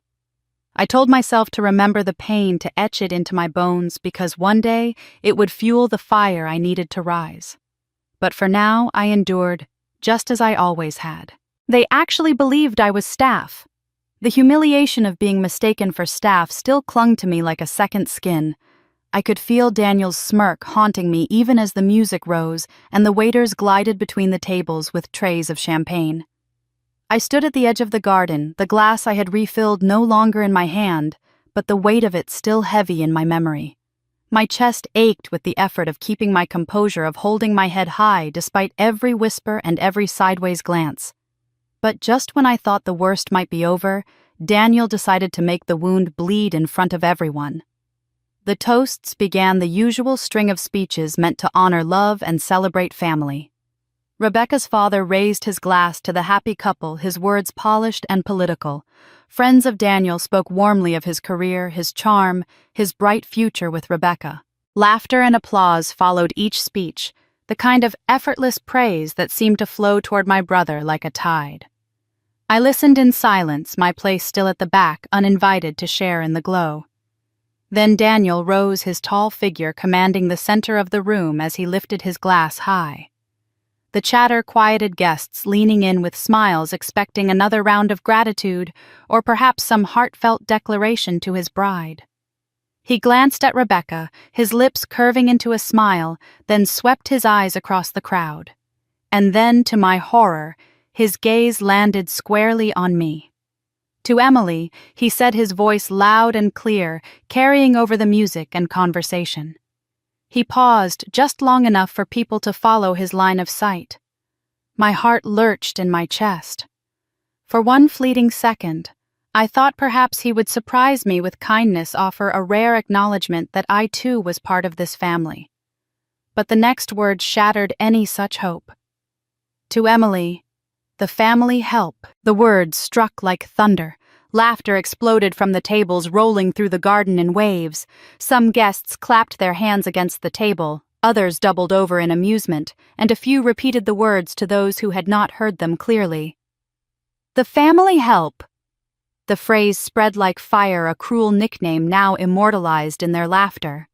My ears rang with the sound, and for a moment I thought I might collapse under the force of it. I searched the faces around me, desperate for someone to look appalled to come to my defense. Instead, I found only amusement. Sophia laughed so hard she dabbed at the corners of her eyes. Rebecca leaned into her maid of honor, whispering with a grin that made her diamond earrings sparkle in the light. And Linda, my mother, sat still, her glass in her hand, her expression calm and composed. Not a word of protest passed her lips. Not a flicker of disapproval crossed her face. She allowed the laughter to swell, to echo, to grow until it drowned out even the band. The pain that spread through me in that moment was unlike anything I had felt before. It wasn't just the sting of humiliation, though, that was sharp enough. It was the deeper wound, the realization that my own family, the people who should have protected me, had not only failed to shield me, but had offered me up as a sacrifice for their amusement. My brother had turned me into a joke. My mother had condoned it, and the world around me had joined in their mockery without hesitation. I stood frozen, my hands clenched at my sides, my nails biting into my palms so hard I thought I might draw blood. My throat burned with unshed tears, but I refused to let them fall. If I cried, if I broke, then Daniel would have won completely. He wanted to see me crumble, to watch me shrink into nothing before all his guests. I would not give him that satisfaction, so I lifted my chin a fraction, though my heart was shattering, and forced myself to endure. The laughter went on and on, spilling into the night air until even the stars seemed to mock me. I thought of Alexander's message, his warning, and clung to it like a lifeline. Stand tall. Don't bow. I repeated it silently over and over, as though the words themselves could hold me upright. But in that moment, surrounded by cruel eyes and ringing laughter, I wondered how much longer I could bear it. Daniel took a long sip of his drink, grinning as if he had given the speech of the century. Guests continued to chuckle, nudging each other, shaking their heads at the cleverness of his insult. And all the while, Linda watched with quiet pride, her lips curving into the faintest smile, her silence an endorsement louder than any words she could have spoken. I swallowed hard, the bitter taste of humiliation filling my mouth, and stared down at the ground beneath my feet. My body was trembling, not from weakness, but from the fury building inside me, a fury I no longer had the strength to suppress. I promised myself again that I would not forget this moment, that I would carry the memory of their laughter with me until the day I could use it as a weapon. But soon their laughter would be replaced by silence. The laughter from Daniel's cruel toast still echoed in my ears long after the clinking of glasses faded. I could feel it vibrating through me, tightening around my ribs, making every breath shallow and heavy. The crowd had returned to their merriment, but for me, nothing had shifted. I remained frozen like a figure carved in stone, unwilling to collapse but unable to move forward. My humiliation was now public record, stamped into the memories of everyone present. And yet the night was far from done with me. As the waitstaff swept past with trays of hors d'oeuvres and fresh glasses of wine, I found myself in their current, pulled along without protest. It was easier to blend in with them, to let myself become invisible among the people who were meant to serve, rather than endure the eyes of the guests who had laughed at my expense. For a fleeting moment, I thought perhaps I could simply disappear into their rhythm and endure the evening quietly. But my family, as always, was not content to let me fade. They wanted me broken. I had just stepped back from the edge of the crowd when Linda appeared beside me. Her perfume hit me first, sharp and overwhelming, and then her voice followed, low but cutting. She pressed a tray into my hands, heavy with empty glasses that clinked against each other. "Take these around," she ordered softly. Her eyes never leaving the guests, she smiled at across the room. Then, leaning closer, she added in a whisper, "Don't mess this up." The weight of her words pressed harder than the tray itself. I wanted to shove it back at her, to scream that I wasn't her servant, that I wasn't anyone's servant. But her eyes flicked to mine, cold and warning. and I knew the choice was already made for me. My refusal would only cause a scene one that she would twist into proof of my inadequacy. So, as I had done countless times before, I swallowed my protest and took the tray. I moved slowly through the tables, the tray balanced carefully in my hands, my shoulders tense with every step. The guests barely looked at me, save for the occasional polite nod when I lifted a glass from the tray for them to take. Most treated me as they would any other server, and though I should have grown numb to it by then, each dismissal drove the knife deeper. It wasn't just that they believed I was staff, it was that my family allowed it, encouraged it, and even orchestrated it. My arms ached as I wove between clusters of guests, their conversations swirling around me like smoke. Snippets reached my ears. Talk of the mayor's influence, praise for Daniel's bright career, admiration for Rebecca's elegance. Each word was a reminder of the pedestal they stood on. A pedestal I had been denied. I tried to keep my focus on the tray on the simple task of collecting and distributing glasses, but the humiliation clung too tightly. Linda's voice replayed in my mind. "Don't mess this up," as though I were a fragile liability destined to ruin the one perfect night they had constructed for themselves. As though I were not her daughter but a servant she barely tolerated. My jaw ached from the force of clenching my teeth, holding back every retort that burned to escape. When I returned to the bar to trade the empty tray for one full of champagne flutes, my hands shook so badly that the glasses rattled. The bartender gave me a sympathetic look, perhaps mistaking me for an overwhelmed new hire, but he said nothing. I lifted the fresh tray and forced myself back into the crowd, each step heavier than the last. By the time I reached the head table, my pulse was pounding in my ears. Daniel caught sight of me again, and his smirk returned cruel and triumphant. He nudged Rebecca, whispering something that made her laugh, and my stomach twisted with shame. They were laughing at me again, delighting in my degradation, and I had no shield against it. I paused at the edge of their table, the tray trembling in my grip, and for a moment I thought I might drop it all right there. The vision of glasses shattering champagne spilling across their gowns and suits flickered through my mind with dangerous temptation. But I forced my hands steady, pressed the anger down deep, and continued moving. The pressure was mounting inside me, a storm gathering strength with nowhere to go. Every laugh, every whisper, every dismissive glance added to its weight. My family thought they had won, that they had reduced me to the lowest place I could stand. But I knew, though barely, that there was a breaking point, and I was closer than I had ever been in my life. I was seconds away from the moment that would change everything. The tray felt like an anchor in my hands, heavier with each step as I moved through the maze of tables. My back ached from holding myself so rigid, my face fixed in a mask of composure that was threatening to crack at any second. The band played a cheerful melody. Guests laughed and clinked glasses, but to me it was all a blur. I was counting breaths, willing my arms not to tremble, forcing my mind to stay focused on the task of delivering champagne without incident.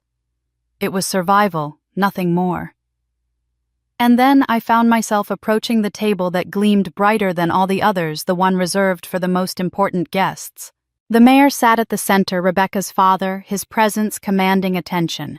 Around him gathered councilmen, wealthy donors, and executives whose names appeared often in headlines. Their suits were immaculate, their jewels glinted beneath the chandeliers strung across the garden. Every eye at that table carried the weight of judgment, and as I stepped closer with my tray, I could feel the pressure crushing down on me. I tried to steady my hands, whispering silently to myself that I would make it past this table, that nothing would happen. But the storm inside me, the humiliation piled upon humiliation, the weight of my mother's command not to fail, made my grip falter. My palm grew damp against the tray's edge, and as I leaned forward to offer one of the flutes, disaster struck. The tray tilted ever so slightly, and one glass balanced too close to the edge slid. Time slowed in the instant before it fell. The golden wine arced through the air like liquid light before crashing against the crisp white tablecloth. It splashed across crystal place settings, staining the linen with a jagged circle of gold. A few drops landed on the sleeve of the mayor's jacket, and another scattered across the shimmering gown of the woman seated beside him. The sound of liquid spilling was small, but it carried through the air like a shot. Conversations faltered. Forks hovered mid-air.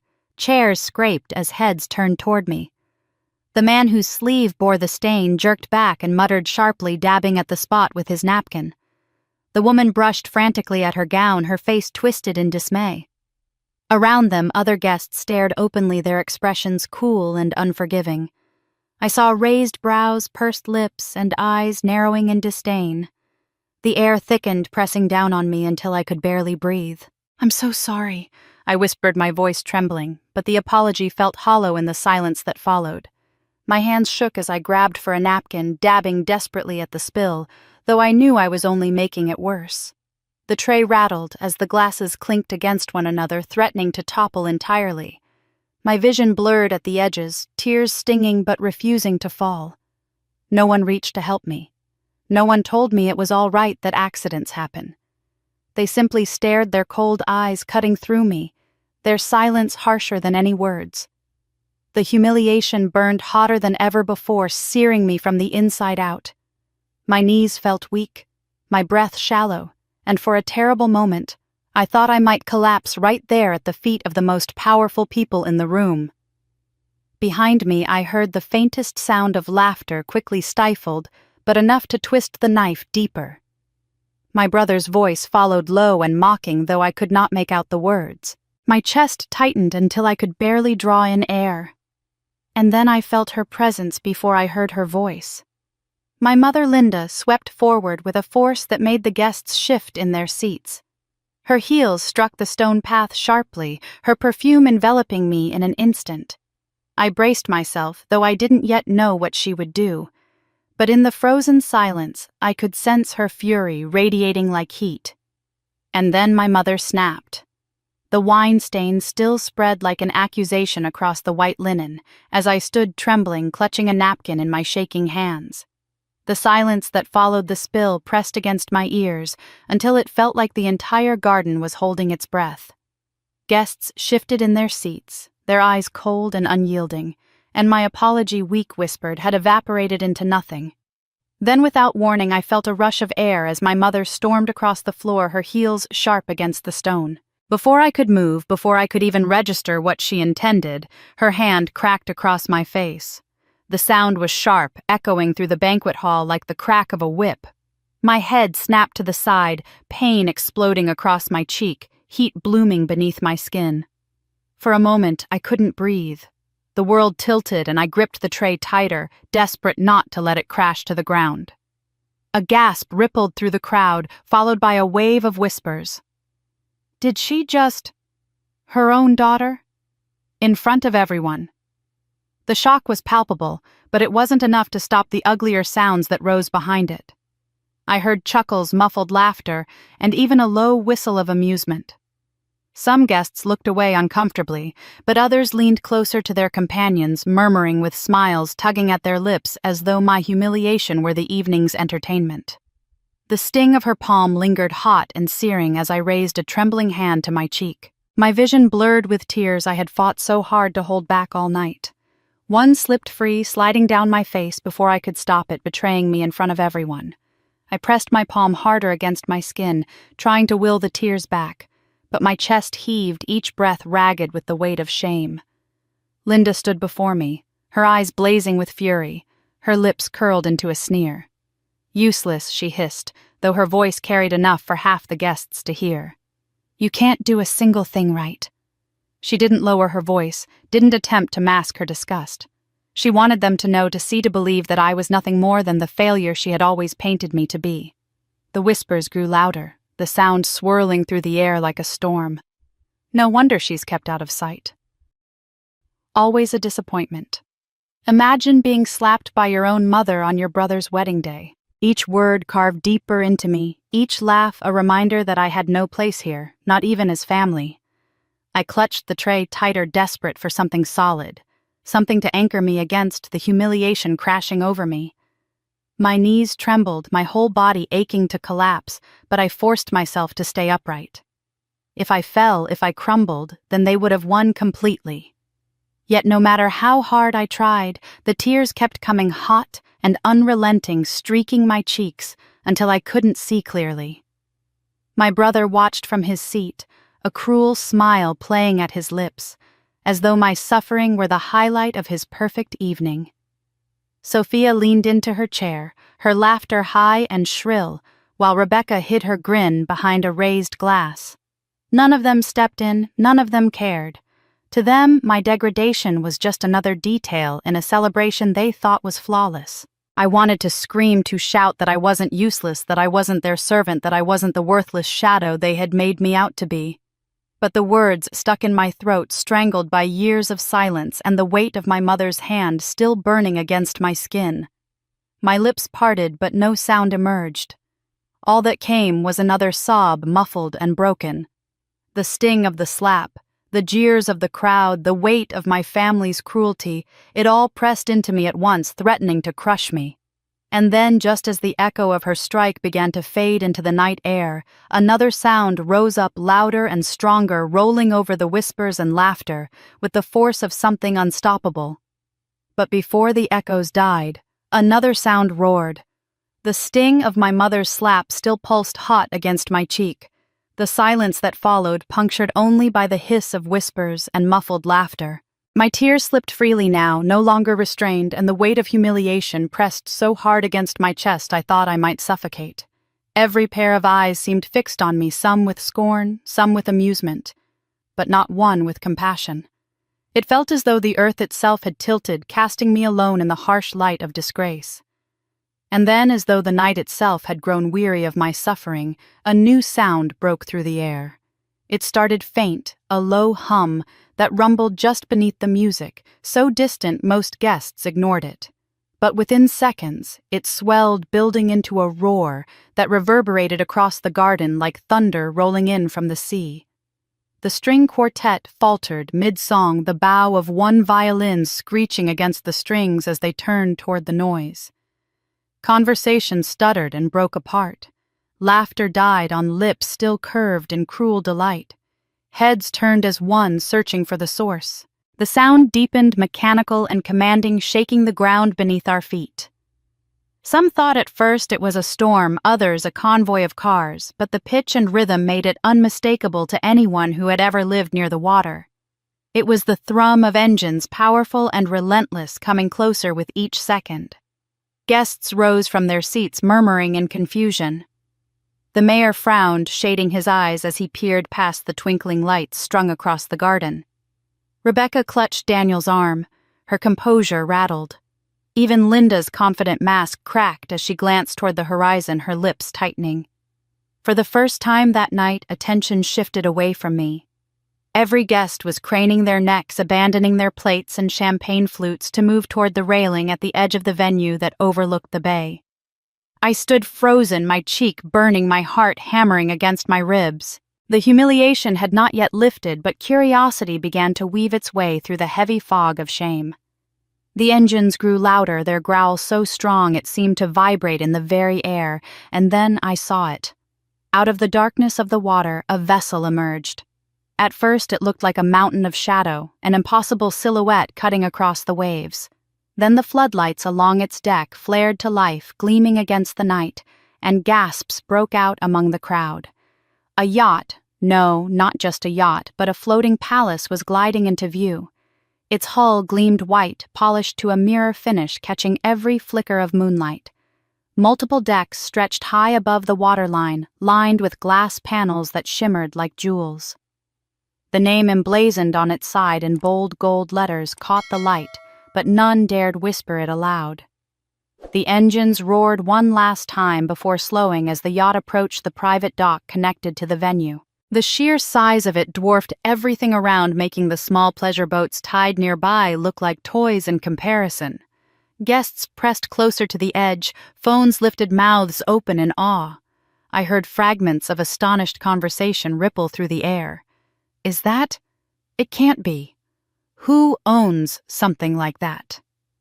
The band had stopped playing entirely. Even the staff paused in their duties trays, hovering in midair as they craned their necks for a better look.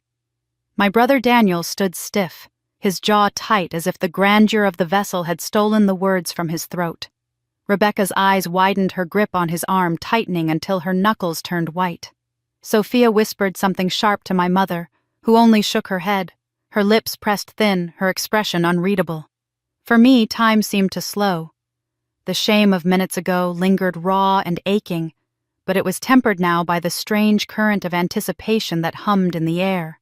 The yacht pulled alongside the dock, its size dominating the entire view. Spotlights swept briefly over the wedding crowd, bathing us in light before settling back on the deck where a figure had appeared.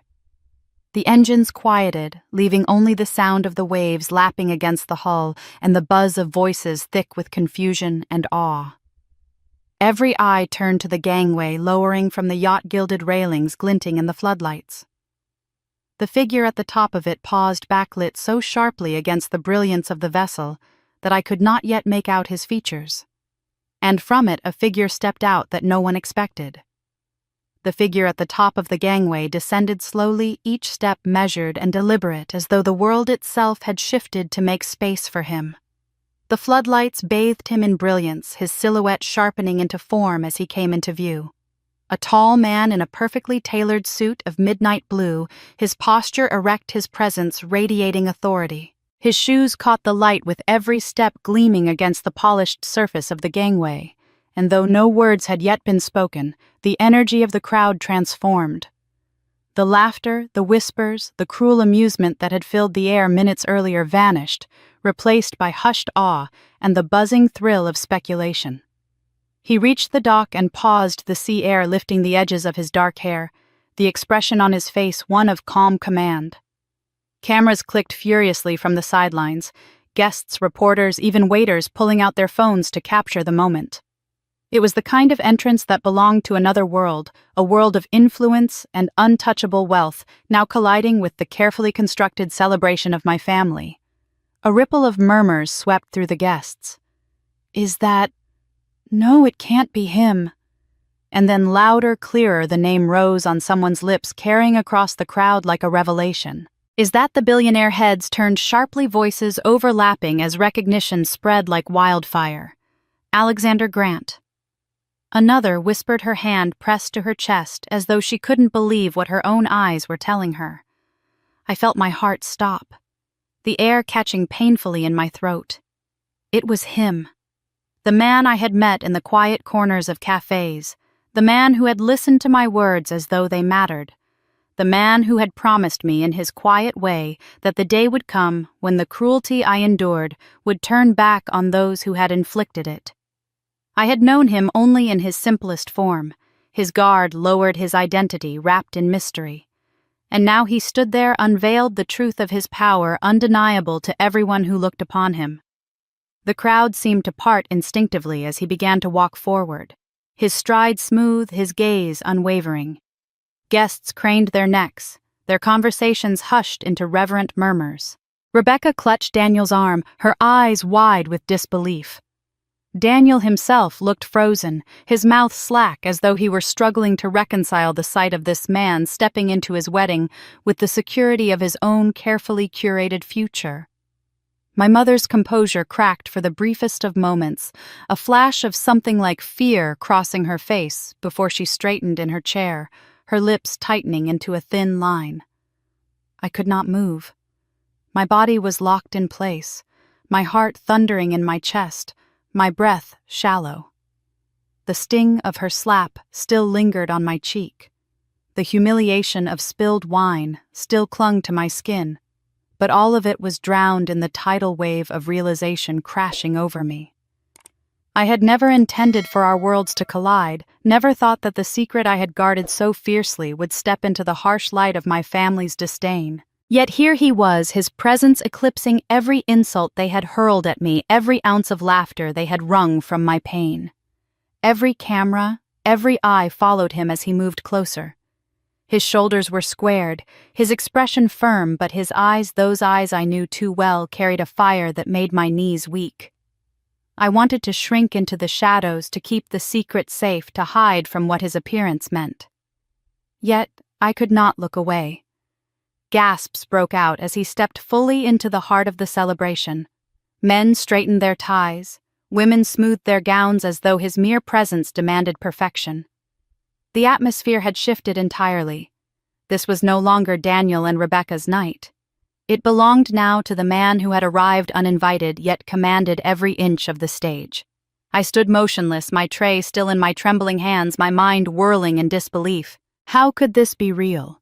How could the man who had kissed me softly in the shadows, who had told me to stand tall when the time came, now be here, larger than life, the entire world acknowledging him for what he truly was? And then, as if the universe had shrunk down to nothing but the two of us, his gaze lifted from the sea of strangers and landed squarely on me. He didn't glance to my mother or to Daniel or to the mayor presiding at the head table. He didn't allow the crowd or the flashing cameras to distract him. His eyes were steady, piercing, burning with a truth I could no longer deny. And his eyes were fixed only on me. Alexander's eyes never wavered from mine as he stepped forward, the crowd parting unconsciously before him as though they sensed the force of his presence. Each stride was measured deliberate yet unstoppable, like the tide reclaiming the shore. My breath caught in my chest, my heart pounding as though it wanted to escape. The tray in my trembling hands felt suddenly too heavy, the weight of crystal glasses pulling me downward. I lowered it quickly onto the nearest table, terrified that my shaking fingers would betray me further. Everywhere around me the hum of whispers grew louder. Guests leaned toward one another, their voices hushed but urgent. Where is he going? Is he looking at her? Why would a man like that? The words slipped past my ears in fragments, but the meaning was unmistakable. They were already piecing together what his eyes had made clear. He wasn't here for the mayor or Daniel or Rebecca. He was here for me. My mother's head turned sharply as she noticed the line of his approach. Her brow furrowed, her lips pulling tight in a scowl. She glanced from him to me and back again, clearly unsettled by the direction of his stride. Yet she had not yet connected the pieces, not yet realized who he truly was. To her, he was still just a man in a fine suit, an uninvited guest who had commandeered the room with his entrance. Emily, she hissed under her breath, her face tightening, step aside. But my feet would not move. Daniel and Rebecca sat stiff at the head table, both their eyes darting between me and the towering figure that closed the distance. Daniel's jaw clenched, his grip tightening on the stem of his glass until his knuckles whitened. Rebecca's smile faltered, her hand frozen halfway to her lips. Sophia leaned forward, curiosity and suspicion flickering in her eyes as she tried to interpret what was unfolding. The mayor frowned deeply, his fingers drumming against the table, irritated that the spotlight had been stolen from his daughter's wedding. But the guests, oh the guests, they were enraptured. Their laughter had long since died. The clinking of glasses and the drone of conversation had vanished, replaced by a heavy stillness that seemed to settle over the entire garden.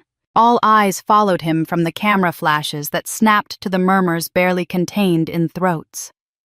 It was as though no one dared breathe too loudly, afraid to disturb the gravity of the moment. And then, he was there only a few feet away from me. His presence engulfed me, commanding, magnetic, impossible to deny. He didn't falter, didn't slow until he stood directly in front of me. For a heartbeat, the world shrank until it was only the two of us. My shame, my humiliation, the sting of my mother's hand, all of it seemed to blur at the edges. What remained was his gaze, steady and unwavering, as though he had been walking toward this moment all his life. I wanted to look away to shield myself from the intensity of his eyes, but I couldn't. I was locked there, caught between the ruin of who my family said I was, and the possibility that he might tear that ruin apart with a single gesture. My chest rose and fell with ragged breaths, my lips parted but no words came. My mother's voice cut through the silence like a whip. "Who do you think you are?" she demanded, her voice louder now, sharper, trying to reassert control. She stepped closer, placing herself half a step in front of me as if she could block his path. Her scowl deepened, but beneath it flickered something she couldn't quite disguise: uncertainty. She didn't recognize him, not yet, but she sensed the danger in his composure, the authority in his silence. He did not spare her so much as a glance. His eyes never left me. Unwavering, steady, filled with something that made my knees weaken and my breath catch. The tension wound tighter and tighter around us, a coil ready to snap. The crowd leaned forward as though pulled by invisible strings, desperate to know what would happen next. The garden seemed to hold its breath. Even the sea outside fell quiet, the lapping of the waves muted beneath the weight of anticipation. Cameras clicked furiously, capturing the moment of confrontation. Guests who had been laughing at me only minutes earlier now stood transfixed, their amusement transformed into awe and disbelief. I felt the air vibrate with expectation. Every second stretched long, unbearable, as if the entire world balanced on the edge of a blade. And then finally Alexander drew in a breath, his chest rising, his jaw set.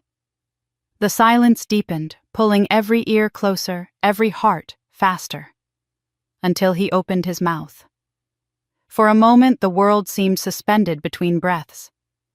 Alexander stood before me, his gaze unwavering. My mother frozen in disbelief at his audacity to approach me. The whispers had thickened into a fog of speculation, every guest hungry to see what would unfold. And then he broke the silence, his voice low, but carrying with unshakable authority. Enough. The single word rang out like a command, cutting through the garden like a blade. Gasps rippled through the crowd, the sound louder than the music, louder than the laughter that had filled the air only minutes ago. Before anyone could recover, he stepped forward, closing the final inch between us, and with a certainty that stole my breath, he placed his arm firmly around my shoulders. Enough, he repeated, his voice sharper this time, resonant, echoing in the stunned quiet. She won't take this anymore. The words hung in the air, heavy with finality. They struck with the force of truth, undeniable, unchallengeable. The tray I had abandoned at my side seemed to vanish from existence, the humiliation of spilled wine and cruel slaps fading into the background. All that remained was the weight of his arm around me, solid and unyielding, anchoring me in a way I had never known. The room fell utterly silent. Not the strained, awkward silence of a crowd uncertain how to react, but the profound hush of people who knew they were witnessing something irrevocable. Glasses hovered mid-air, forks poised above plates. Even the cameras stopped clicking for a breath, as though no one dared break the moment. I could feel the tension of his body beside mine, the quiet power he carried so naturally, as though the air itself bent to his presence. My chest tightened, tears welling again, but these were not born of humiliation. They were the tears of a heart that could no longer contain the shock of what was happening. My mother's hand twitched at her side, her lips parting as if to scold him, but no sound came. She faltered, her authority stripped away in an instant, her eyes flickering between his hand on my shoulder and his unshakable expression. Daniel sat rigid in his chair, his face flushed red, his glass trembling slightly in his grip. Rebecca's smile had long since disappeared, replaced by wide-eyed disbelief. Sophia's mouth hung open, her usual sharp retorts stolen by the gravity of the moment. I stood frozen beneath his touch, my breath shallow, my body caught between trembling and strength. All the years of silence, all the nights of tears, all the days of being overlooked and dismissed, they converged in this moment, and I could hardly believe it was real. This man, the one who had been my secret, my quiet solace, was no longer hidden in the shadows. He had stepped fully into the light, and he had chosen to stand at my side in front of them all. 1,000 thoughts collided in my head. I should tell him to stop before he ruined everything, before he revealed more than I was ready for. I should pull away, shield him from the scorn that had been my prison. But my body betrayed me. I leaned into him, just slightly unable to resist the strength and safety that radiated from him. My lips trembled, but no words came. My throat was too tight, my heart too overwhelmed. Around us the silence grew deeper, denser, as if the very air was waiting for what would come next.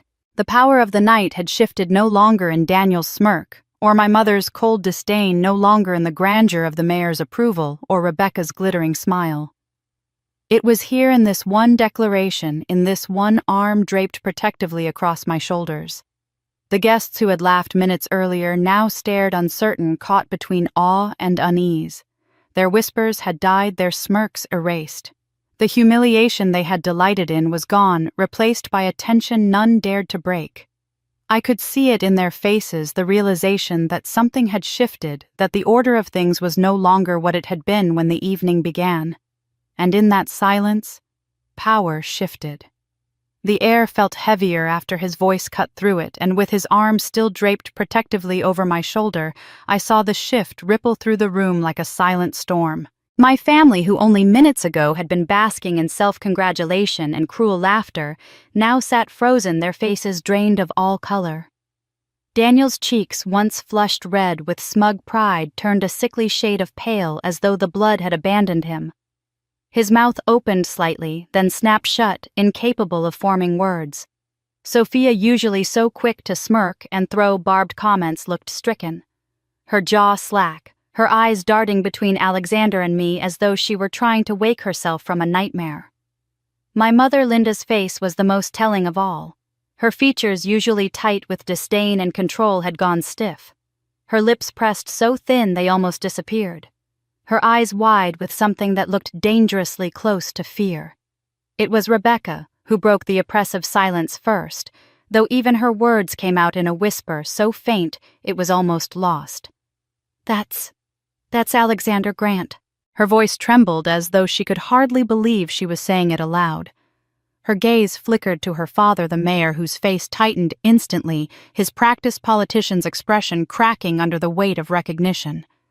Rebecca swallowed, her voice barely audible but sharp enough to cut through the frozen air. "Worth billions." The effect of her words was instantaneous. A murmur surged through the crowd, not of laughter or mockery this time, but of shock and revelation. Heads turned, eyes widened, whispers spread like fire, leaping from one guest to the next. Alexander Grant. The tech magnate. The one with the shipping empire.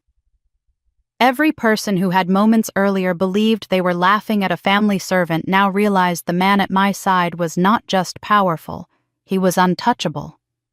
The cameras, which had been snapping pictures of a ruined girl and her furious mother, now swiveled, focusing their hungry lenses on Alexander's commanding figure. The expressions that had only recently been twisted with mirth, now twisted again, this time with dread, regret, and a desperate attempt to rearrange themselves into something resembling respect. Guests who had openly chuckled at my humiliation just moments ago shifted uncomfortably in their seats, suddenly aware of how those smirks might look in the morning when the inevitable headlines spread. I felt all of this unfolding around me, but what held me captive was the sight of my family undone. Daniel looked as though someone had pulled the ground from beneath him, his posture sagging as though the weight of a collapsing empire pressed down on his shoulders. Sophia's hands, which had been clasped smugly in her lap, now twisted together nervously, her knuckles white. Linda's breath hitched audibly, her mask of authority fracturing before the very guests she had worked so hard to impress. For years she had wielded control over me with cutting words and the cold absence of love, but here she stood powerless before the man who had chosen me. The laughter that had once echoed so easily through the room was gone. No one dared let it slip from their throat now, as if the very sound might condemn them. The silence was suffocating, filled with unspoken apologies no one was brave enough to offer. Even the mayor, who had commanded the respect of every guest upon arrival, seemed suddenly small, his influence paling beside the billions tied to the name Alexander Grant. I could feel the trembling in my own body, not from fear anymore, but from the raw power of vindication. My heart pounded, my breath caught, but my tears did not fall this time. Instead, I stood beneath Alexander's arm, shielded by his strength, and watched the pillars of my family's arrogance crack before my eyes. They had laughed. They had called me the help. They had struck me down with words and even with hands. But now they sat paralyzed, their own laughter curdled into the bitter taste of panic. The crowd's whispers swelled again, and though I could not catch every word, the tone had changed entirely. No one was mocking me anymore. Their eyes slid away when they met mine, ashamed, nervous, or both. They were realizing what had truly happened here, that the Carter family had not just embarrassed their daughter, they had humiliated the woman standing beside one of the most powerful men in the country. Daniel swallowed hard, his voice cracking when he tried to speak. This is a misunderstanding," he stammered, but the words died in his throat when Alexander's eyes finally swept to him, cool and dismissive. Sophia tugged at Linda's sleeve, her whisper frantic. "Mom, do something." But Linda could only shake her head, her hands trembling, her control slipping away with each passing second. I stood taller, my shoulders straighter as the reality dawned on every single guest. No one laughed anymore. No one sneered. The echo of their cruelty had been replaced with a truth far sharper, and they realized who they had just humiliated. Alexander's voice rose again, deeper now, resonant with authority that silenced even the faintest whisper among the crowd. He turned from me to the room itself, his gaze sweeping across the rows of faces frozen in shock. His words rang out with sharp precision, leaving no space for denial. "You call her the help?" He let the question hang in the air, heavy, damning. Then his tone hardened, unyielding. "Then you don't deserve her." The impact of his statement hit like a thunderclap. Guests shifted uncomfortably in their seats, some looking down into their glasses, others pretending to be fascinated by the centerpieces. Not a single voice rose in protest. The silence that followed was not just awkward, it was condemning. 100 eyes turned not toward me this time, but toward my mother, the source of so many whispered cruelties and public humiliations. For the first time, Linda's shoulders sagged under the weight of disapproval. Her reputation, which she had polished and guarded so carefully, cracked visibly in that moment. The subtle expressions of the crowd told the story more powerfully than words. A woman near the front who had earlier laughed the loudest when Daniel toasted me as the family help now shifted uneasily. Her lips pressed tight as though she regretted ever letting the sound escape. An older gentleman frowned deeply, casting a long, disapproving glance at Linda. Another couple shook their heads, their expressions heavy with disdain. The tide of the room had turned, and it turned against my family. Linda's lips parted as though she wanted to argue, but no words came. She reached for her glass of wine, her fingers trembling, the confident matriarch now exposed and stripped of her armor. Daniel looked around wildly as though searching for someone, anyone who might step forward to support them, but he found only silence. Sophia slumped back in her chair, her face pale as if she wished she could disappear into the floor. Rebecca's cheeks burned crimson, her forced smile brittle as glass, her eyes darting to the guests who were now whispering about the scandal overtaking her perfect day. I stood perfectly still, hardly breathing, unable to move even if I wanted to. But inside the fire that had long been smothered beneath years of mockery and dismissal ignited. I could feel it rising, burning away the shame that had weighed me down for so long. For the first time, I did not feel small. I did not feel invisible. I felt seen, truly seen, and protected in a way I had never imagined possible. My hands curled into fists at my sides, not from fear, but from the sheer force of triumph that surged through me. The guests began murmuring again, their tones low but unmistakably critical. Imagine treating her like that. And in front of him, disgraceful. Each word floated through the air, little daggers that pricked at the Carter family's pride. They sat in the center of their grand celebration, the chandeliers glowing above them, the flowers arranged with perfect symmetry, but the illusion of perfection had shattered. No amount of expensive champagne or glittering decor could mask the truth they had been exposed for what they were. Alexander's hand remained steady on my shoulder, grounding me, his presence commanding without effort. He didn't need to shout, didn't need to raise his voice again. The conviction in his words was enough. The guests knew where he stood and, by extension, where the power now lay. The once proud Carters, who had spent their lives reminding me of my supposed inferiority, now found themselves cornered, their cruelty laid bare before the very people they had tried so desperately to impress. I stole a glance at my mother. For the first time in my life, I saw not disdain in her eyes, but panic. The color had drained from her face entirely, her breath shallow, her lips pressed into a thin, desperate line. She had spent years belittling me to maintain her illusion of control, and in one moment, Alexander had shattered it. The room she had dreamed of commanding now belonged to someone else entirely. A part of me deep down pitied her, but the stronger part reveled in it. This was justice, not the quiet kind I had dreamed of in solitude, but the blazing kind, undeniable and public.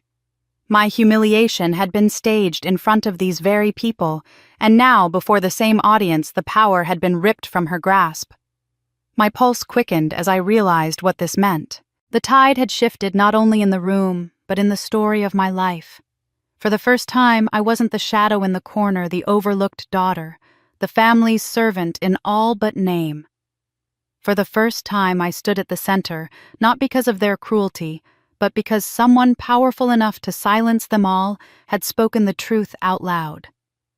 The silence stretched again, heavier now, punctuated by the occasional clink of a nervous fork against porcelain or the rustle of someone shifting uncomfortably in their chair. I didn't need to hear their thoughts. I could see them written plainly on their faces. The Carters had overreached, and the cost would be devastating. Their perfect wedding was cracking apart. The weight of Alexander's words still hung heavy in the air, pressing down on every corner of the glittering reception hall.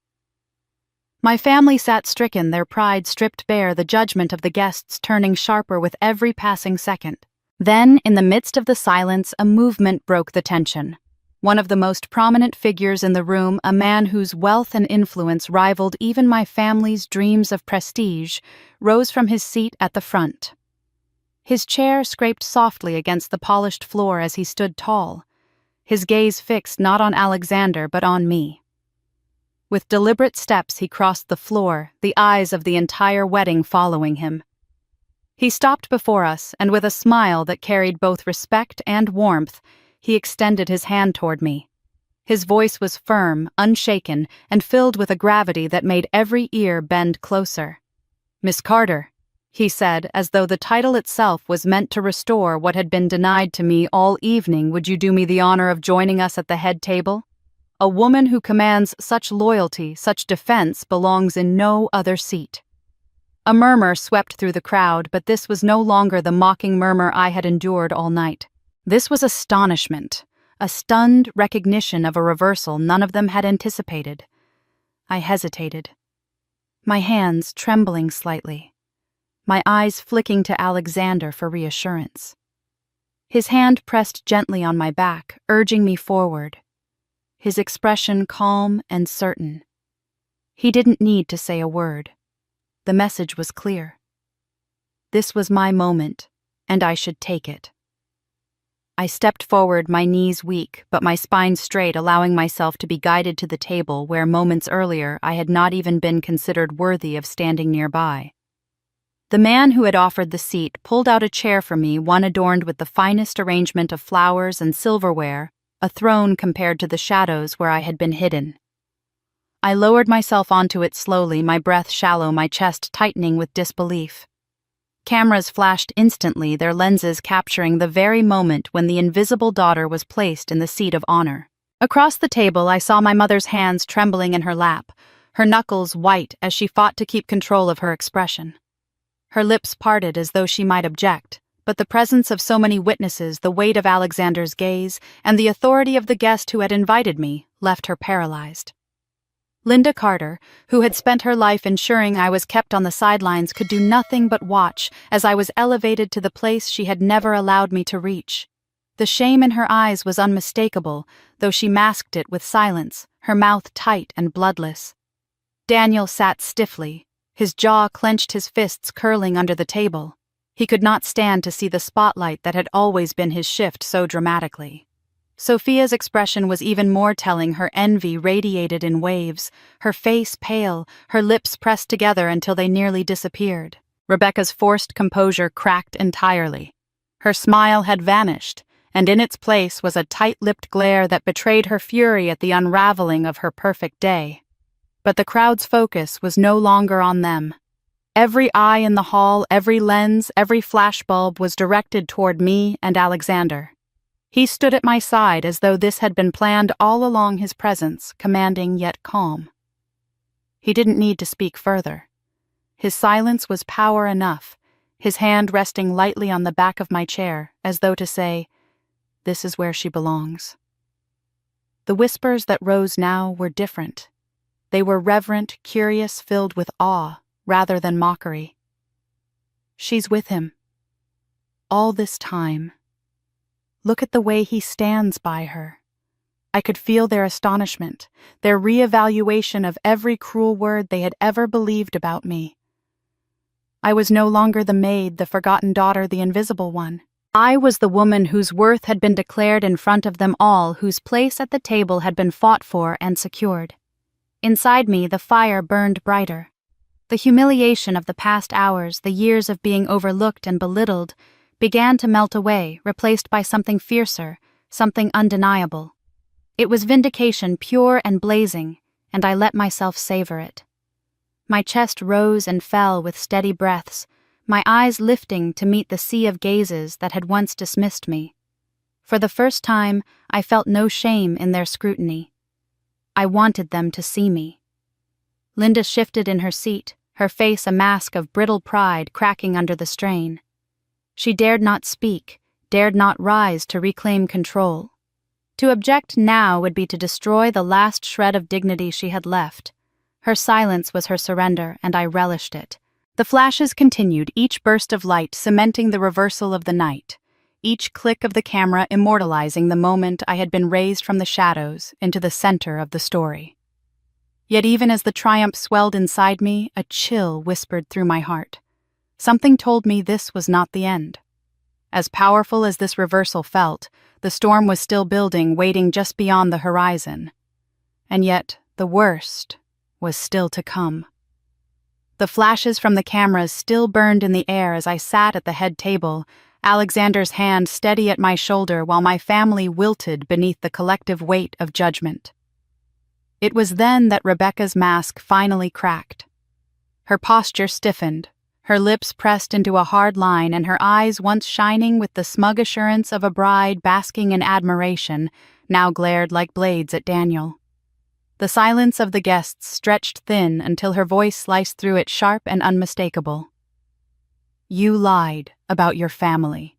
The words hung impossible to take back, and every head in the hall turned toward Daniel. His face, already pale, flamed with color so bright it looked painful. Beads of sweat gathered at his temple, his throat bobbing as he tried to form a response. But when he opened his mouth, only a stammer came out. I didn't." He swallowed hard, his eyes darting toward Rebecca's father, the mayor, who sat rigid, his jaw set in fury. Daniel's voice cracked again, weaker this time. It's not what you think." Rebecca's eyes narrowed, her voice low but venomous enough for everyone nearby to hear. "You said your sister was nothing, that she was gone from your life. You said your family was flawless, respectable." She leaned back, disgust twisting her features. "But you let me stand in front of everyone and marry into this without telling me the truth." Her words were deliberate, each one a lash echoing louder than the music ever had. The crowd erupted in murmurs. Guests leaned into each other, whispering accusations and astonishment. He lied to her. He tried to cover up his own sister? How shameful. The tide of mockery once directed at me surged against Daniel now. It was a wave he could not outrun. He tugged at his collar, his chest heaving as though the air itself had turned against him. His attempts to speak only worsened his collapse. "Rebecca, please, it's not like that," he stammered, his voice shaking with desperation. His hands fumbled across the table as if he could grasp at dignity, but it had already slipped through his fingers. He glanced at Sophia for support, but she looked away, her face tight with fear of being dragged down with him. His eyes flicked to Linda, but she sat in frozen silence, knowing any word from her would only confirm Rebecca's accusations. Rebecca did not let him breathe. She stood abruptly, her chair screeching against the floor, the sound grating and final. Her veil quivered with the force of her movements, her voice raised now raw with betrayal. "You humiliated your own sister. You hid the truth from me. What else have you lied about Daniel?"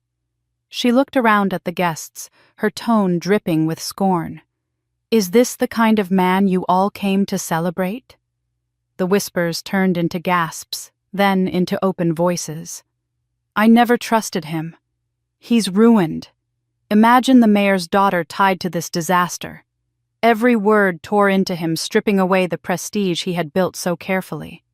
Daniel's shoulders slumped, his eyes wet with shame and panic.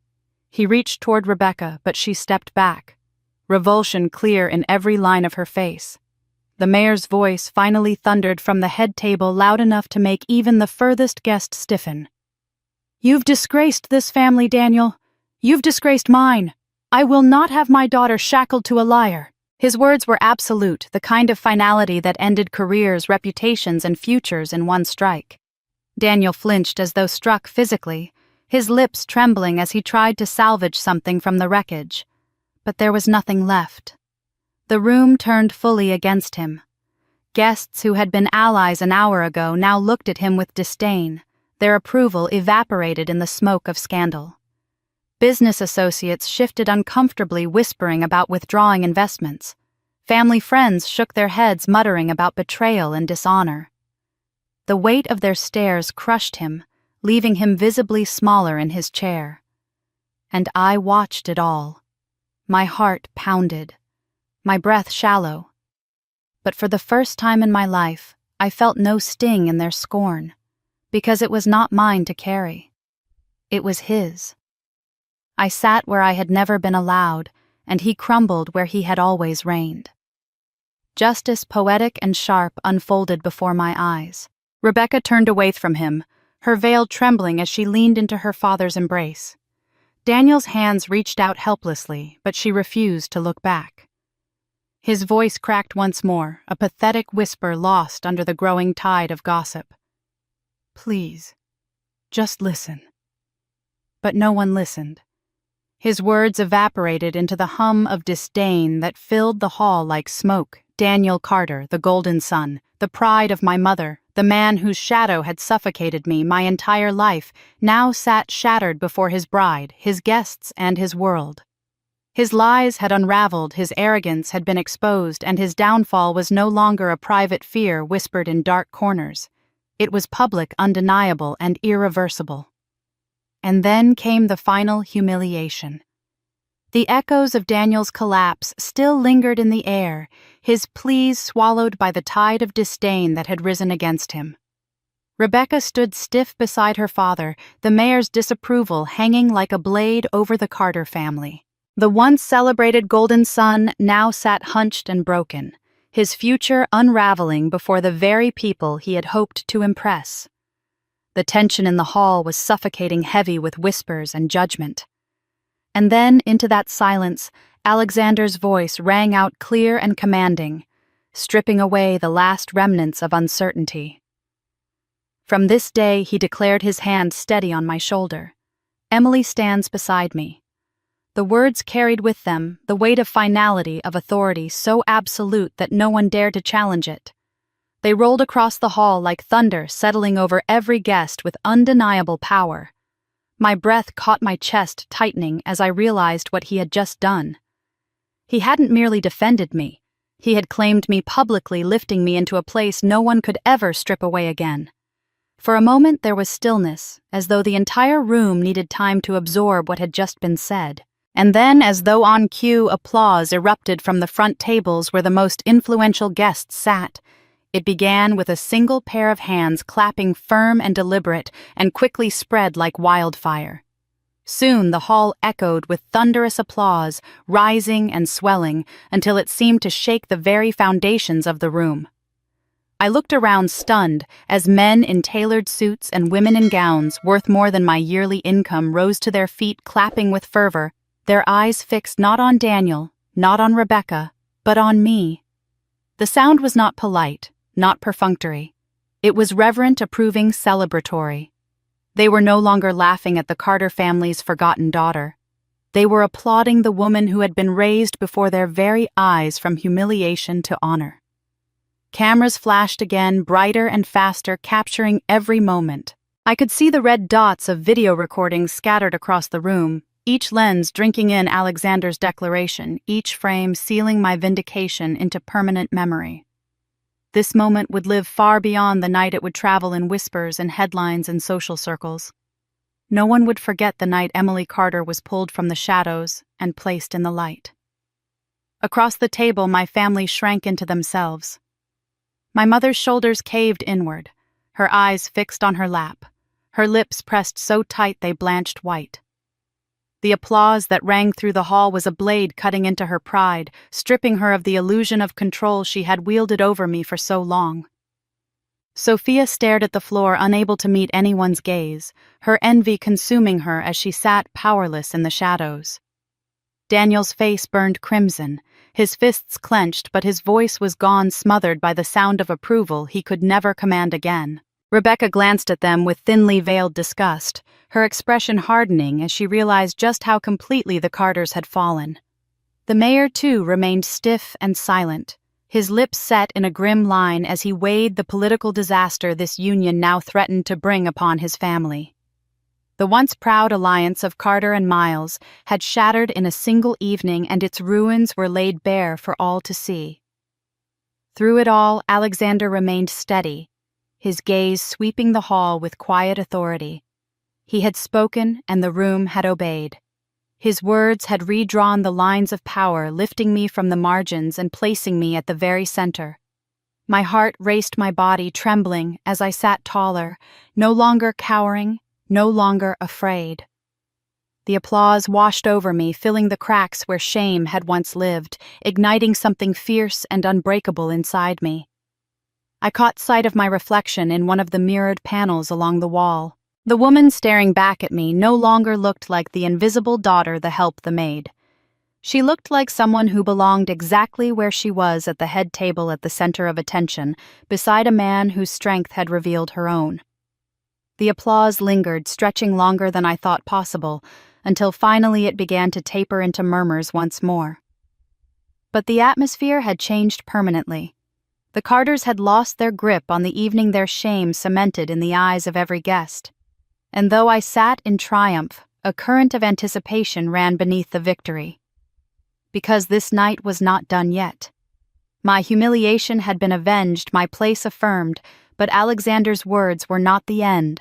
They were the beginning of something deeper, something harsher, something my family could not yet imagine. But the punishment wasn't over yet. The applause that had followed Alexander's declaration still echoed faintly in the chandeliers, but it no longer held the celebratory warmth of moments before. Now it lingered like the final note of a symphony, one that signaled the end of something grand and irreversible. The tension in the hall stretched thin beyond repair, snapped in a way that could not be undone.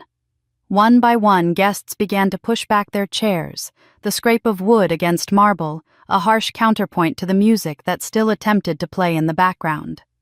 The band faltered as more people rose, some muttering hurried excuses, others simply walking away in silence, their faces tight with discomfort. The once grand wedding reception dissolved into chaos. Waitstaff darted nervously between tables, unsure whether to continue serving champagne or clear the plates abandoned mid-meal. Groups of guests clustered in corners, whispering furiously before making quick exits. A handful of cameras still flashed, eager to capture the spectacle of the collapse, but most of the press had already begun filing their headlines in their minds. The wedding that was supposed to be the event of the season had curdled into a scandal no amount of carefully crafted speeches could salvage. Linda, usually the calm conductor of every family gathering, had lost her grip entirely. She fluttered from one table to another, her voice rising, pleading with guests to stay, to ignore what had just happened. "Please, it's just a misunderstanding. Sit down, enjoy yourselves. We can still celebrate." Her words fell flat, desperate and hollow, met with pitying glances and tight-lipped refusals. No one wanted to be associated with the sinking ship that was the Carter family. Her hands shook as she reached for one guest's arm, only to have it pulled gently but firmly away. The rejection sent her reeling, her face blanching as she stumbled back toward her seat. Rebecca stood apart, her veil trembling as her fury grew hotter with every second. Her cheeks burned, her eyes flashing with a rage that threatened to boil over. She turned sharply on Daniel, her voice low but seething. "You humiliated me. In front of everyone. You dragged my name into this disaster." She shook her head violently, her diamond earrings swinging. "Do you have any idea what you've cost me? What you've cost my family?" The venom in her tone cut through even the din of the unraveling party. Daniel, broken from the confrontation with Rebecca's father, and the weight of Alexander's presence, could barely lift his head. His posture sagged, his once proud frame collapsed inward. His eyes were bloodshot, his lips trembling as he tried to form words. "I didn't mean... It wasn't supposed to." The sentence trailed off incomplete, his voice no stronger than a whisper. The glass he clutched slipped from his hand, shattering against the floor with a sharp crack. The sound silenced the murmurs for a brief moment, every head turning toward him as he stared blankly at the shards. He sank back into his chair, his shoulders shaking. Some thought it was anger, but as the sob tore from his chest, the truth was clear. The golden sun of the Carter family had collapsed. He buried his face in his hands, his body heaving, unable to contain the weight of disgrace. Rebecca turned away from him, her expression twisted with contempt. She had no pity left to give. Around them, the disorder grew worse. Guests streamed toward the exits, their gowns brushing against toppled chairs, their polished shoes crunching against broken glass. Some left in hasty silence, others shaking their heads, muttering about wasted time and reputations ruined. The waitstaff struggled to manage the chaos, their trays rattling as they hurried to avoid the storm. The once polished elegance of the event was gone, replaced by a desperate scramble to flee a spectacle that no one wanted to be tied to. Linda finally returned to her seat, her chest heaving, her carefully composed appearance shattered. She glanced around wildly, her eyes shining with the glint of panic. For years she had controlled every narrative, silenced every whisper, but now the whispers had turned into roars and she could do nothing to stop them. She reached for Daniel, but he jerked away, too consumed by his own shame to accept her touch. Sophia sat rigid beside her, her hands clenched in her lap, her eyes darting from one scandalized guest to another, her silence speaking volumes of fear. And I sat there still beneath the warmth of Alexander's steady presence, watching the empire that had once ruled over me crumble in real time. The chandeliers still sparkled, the flowers still bloomed in perfect arrangements. The band still played faint notes of a song meant for joy, but it all rang false now. The grandeur was a carcass hollow and broken, unable to disguise the truth. The Carter family had fallen. Their pride, their power, their careful image, all of it had collapsed into dust before the eyes of those they had tried hardest to impress. I did not smile, not outwardly, but inside my heart burned with vindication. The fire of years of humiliation finally answered. Their empire was gone, and nothing could resurrect it. And the gossip spread like wildfire. The morning after the chaos, the world outside the Carter family's mansion already knew the story. What had begun as whispers in the ballroom became headlines splashed across every major outlet.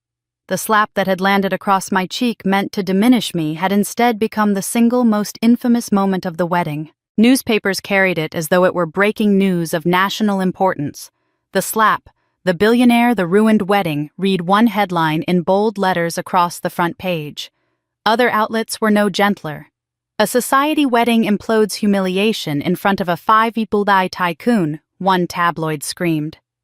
The glossy society magazines that Linda had once begged to feature Daniel's engagement now ran lurid spreads framing the Carters not as a family of prestige, but as a family consumed by arrogance and cruelty. But print was nothing compared to the wildfire that burned across social media. Guests had caught every angle of the moment, shaky videos shot on phones now replayed endlessly on screens around the globe. There I was, a woman in a modest dress standing before the glittering crowd, the sharp crack of my mother's hand echoing across the ballroom. Gasps followed on the recordings, and then the unmistakable voice of Alexander cutting through. Enough. The clips went viral in hours. TikTok users overlaid the footage with dramatic music, calling it the slap that woke the city. Twitter trended with hashtags that mocked the family. On Instagram, influencers dissected the scandal as though it were the season finale of a television drama. Each replay amplified the humiliation. People who had never heard of the Carter family were now invested in their downfall. Strangers who had no stake in our lives flooded comment sections with outraged disbelief and a touch of glee. Imagine slapping your own daughter in front of a billionaire fiancé, one comment read, gathering thousands of likes. Another sneered. The Carters treated her like help, but it turns out she's about to run the world. For once, the sympathy was with me, though the attention was overwhelming. Inside the Carter household, however, there was no comfort. Linda's phone rang incessantly, reporters demanding comments, acquaintances asking in thinly veiled curiosity whether the stories were true. She stopped answering after the first few calls, retreating to her room, where the curtains remained drawn and her once impeccable appearance fell into disarray. Sophia locked herself away, scrolling endlessly, only to hear her name dragged through threads that described her as complicit, cruel, and desperate for status. Daniel did not leave his bed at all that day, consumed by a shame that weighed heavier with each headline. Rebecca, whose dream wedding had turned into an international scandal, had fled to her father's house before dawn. The mayor, furious at the humiliation, issued a public statement distancing his family from the Carters. The words were brief, but devastating. The events at last night's reception do not reflect our values or our family. We deeply regret the distress caused.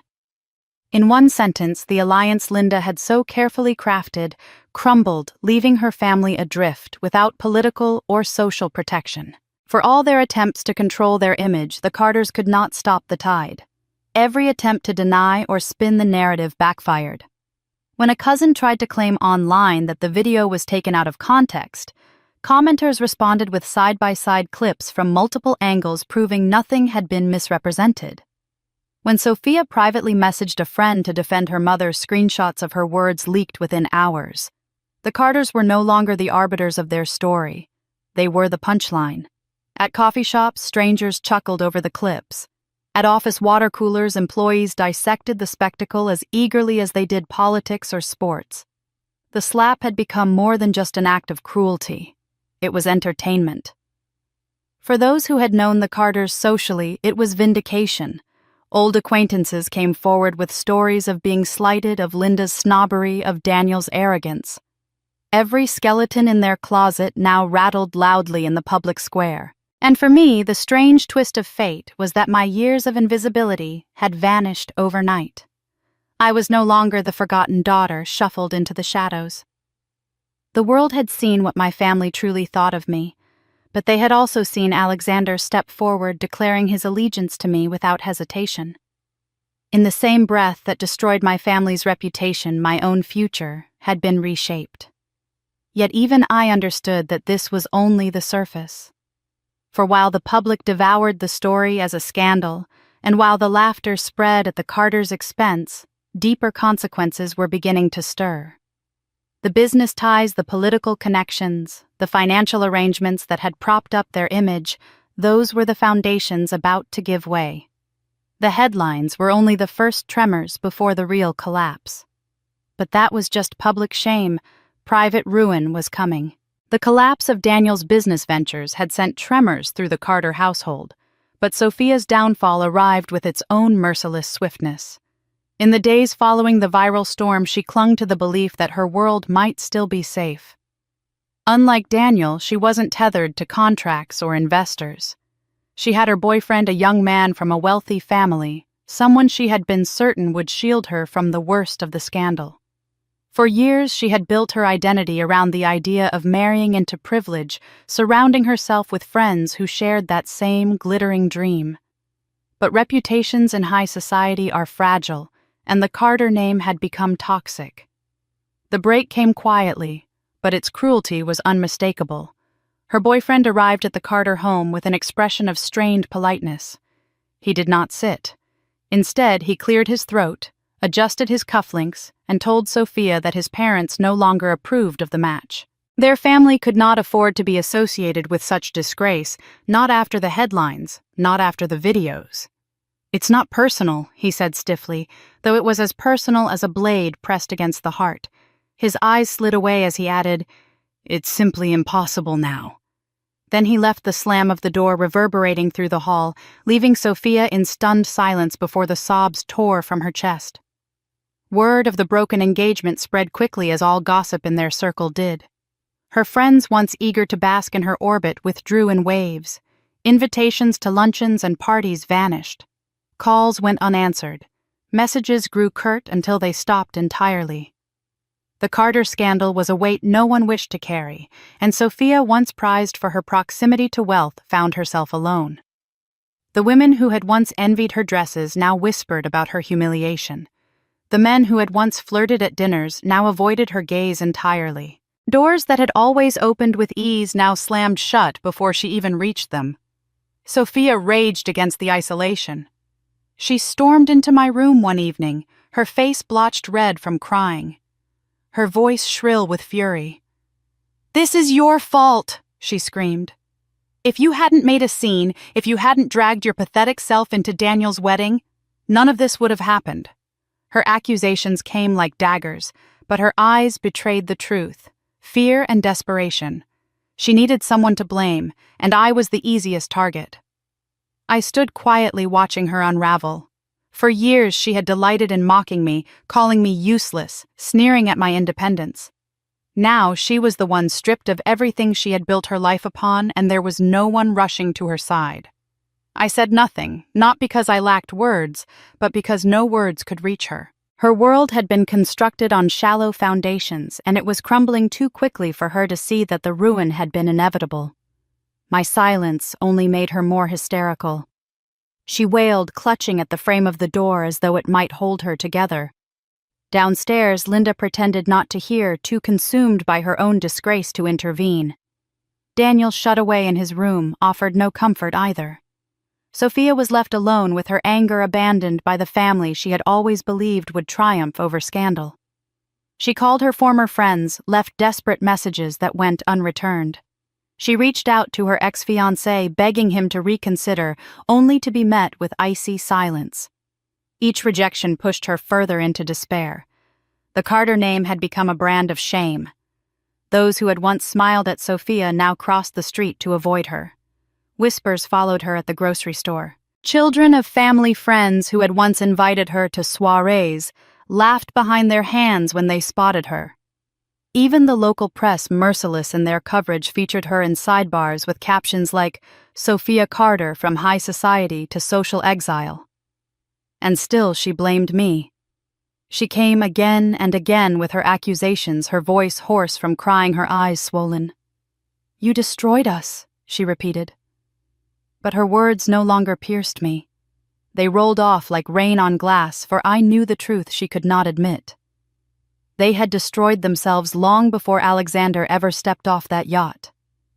Their cruelty had sown the seeds of their ruin, and now they were simply harvesting what they had planted. Sophia could not see it, not yet. To her, I remained the convenient villain. But no matter how loudly she screamed, nothing changed the reality. Her dream was gone. Her friends were gone. Her future, once gilded with wealth and status, was gone. The life she had thought secured slipped through her fingers, and there was no one left to catch her. Every door closed on them.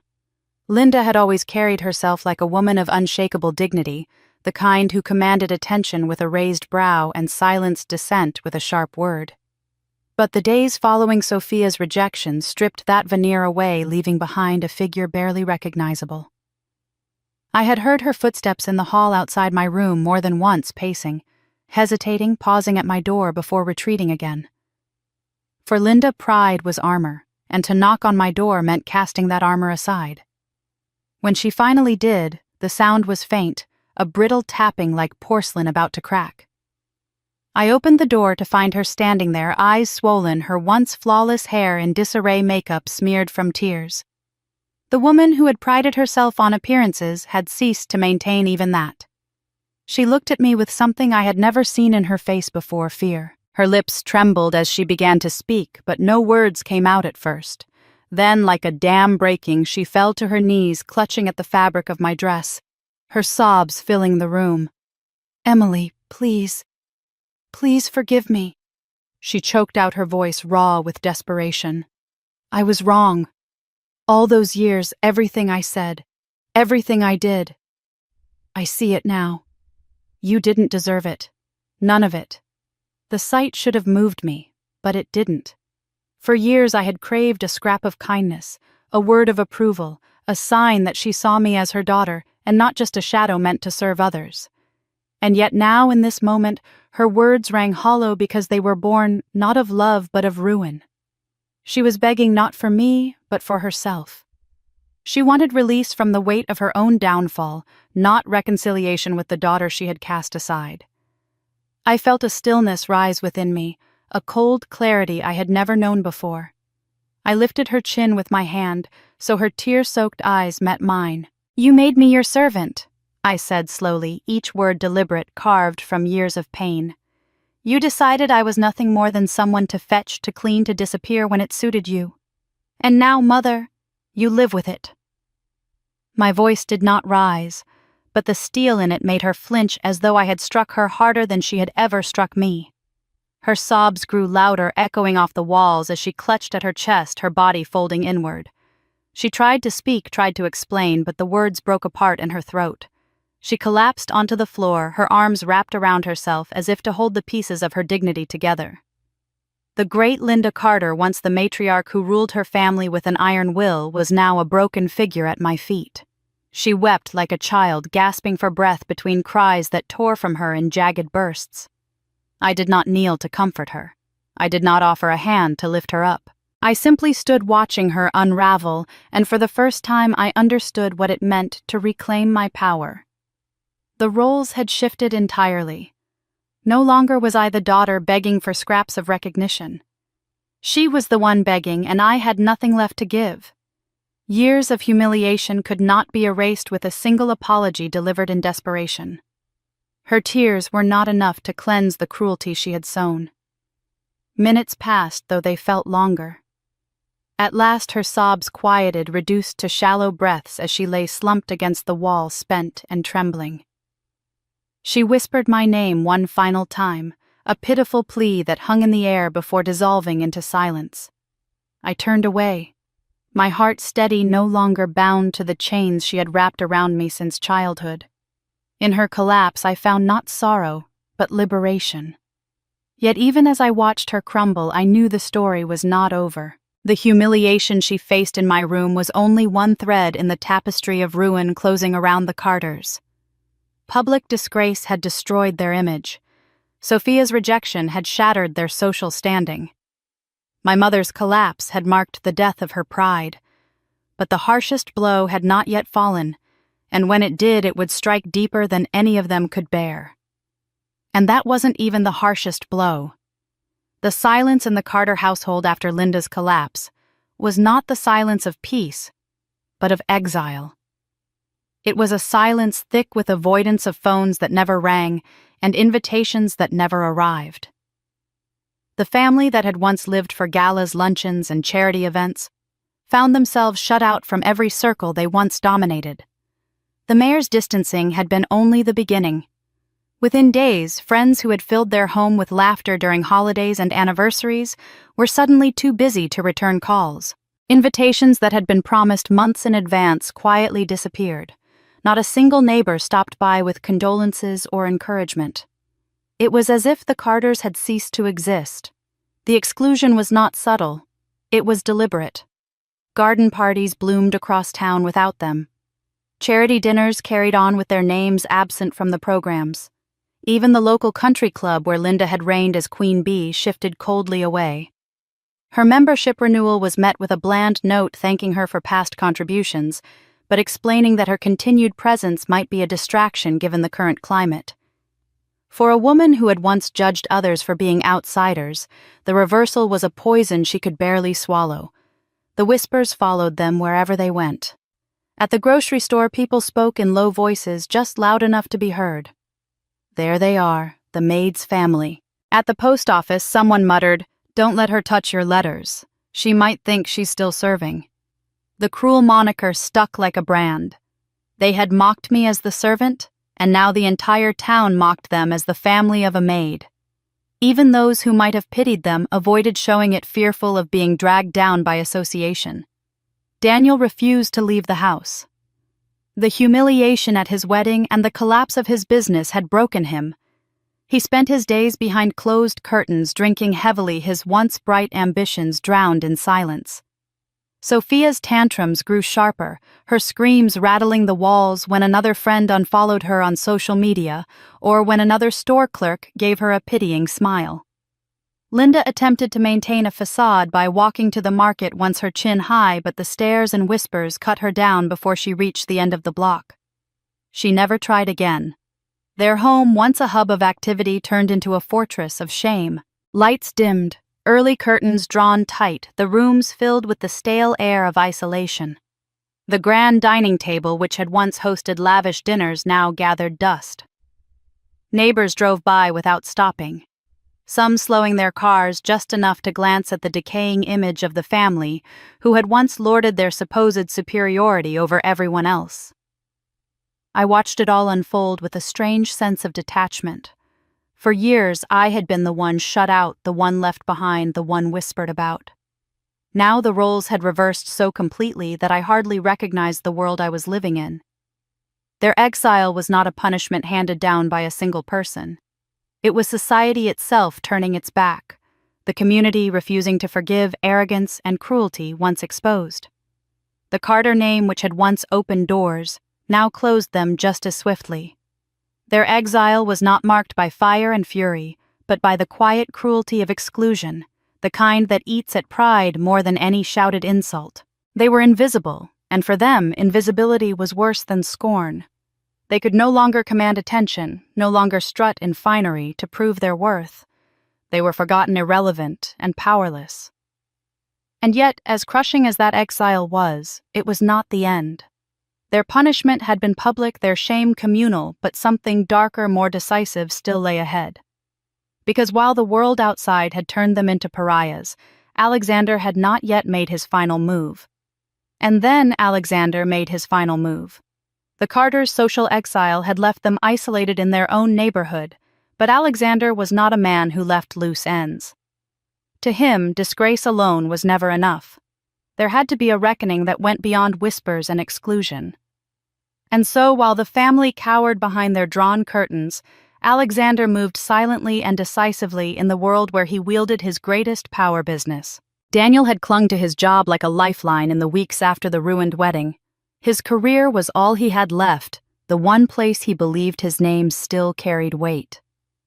The firm he worked for was modest compared to Alexander's empire, but to Daniel it represented respectability, stability, and perhaps even a chance to rebuild. He threw himself into the work with desperate energy, hoping that if he performed well enough, the world might eventually forget the scandal.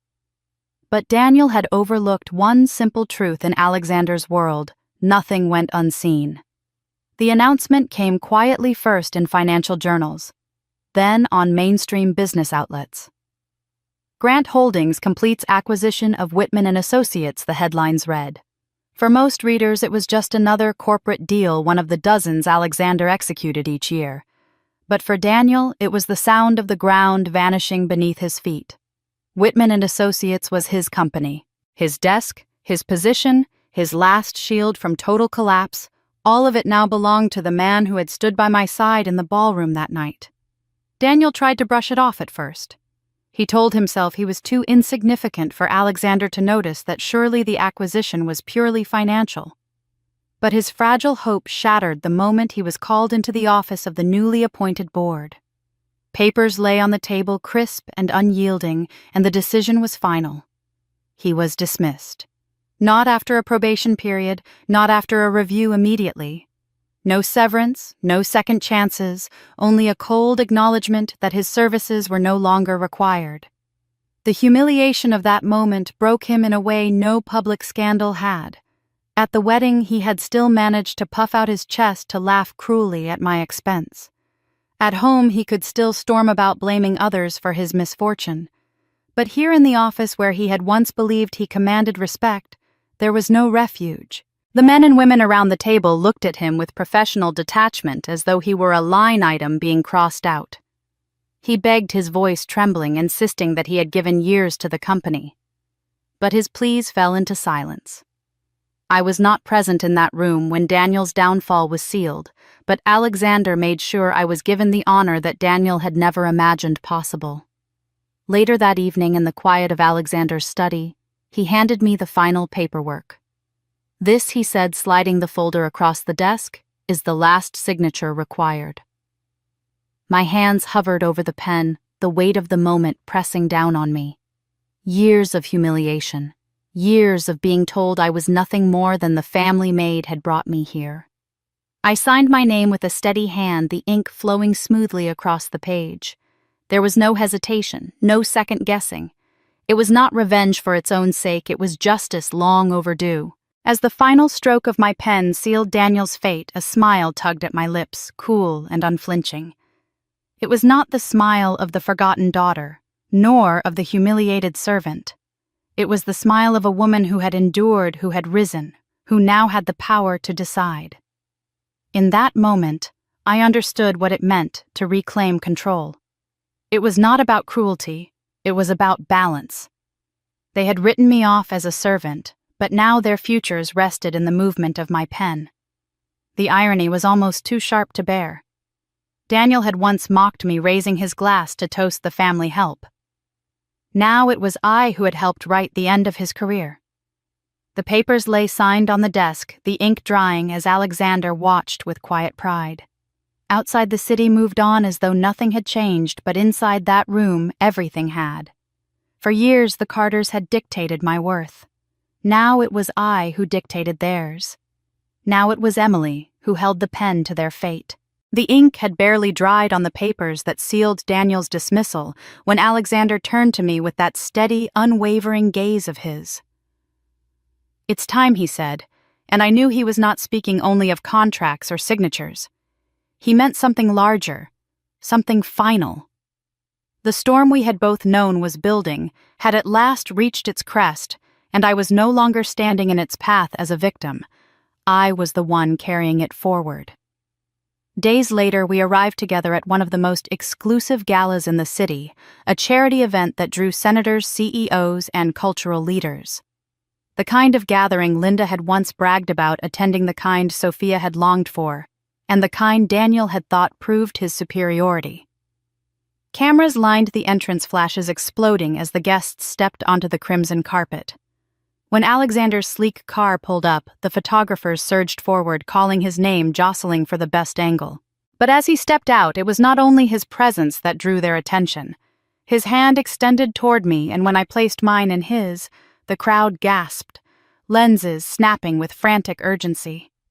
I wore a gown of midnight blue, the fabric flowing like water with each step. Diamonds sparkled at my ears, but none shone brighter than the calm certainty in my eyes. For years, I had walked into rooms unnoticed, treated as less than an afterthought. That night, every eye turned toward me. The murmurs rose in a wave. "Is that her? The woman from the Carter scandal? The one with Alexander Grant?" My name was no longer a whisper of pity, but a subject of fascination. Inside the grand hall, the chandeliers glittered, the air humming with music and the murmur of conversation.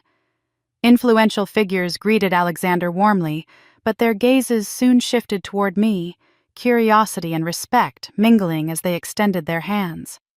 I did not shrink from them. I met each greeting with poise, my smile steady, my words confident. I was no longer the forgotten daughter in the shadows of her family's pride. I was standing in my own light. And then I saw them. At the far edge of the hall, lingering by the doors as though they had wandered in by mistake, stood the Carters.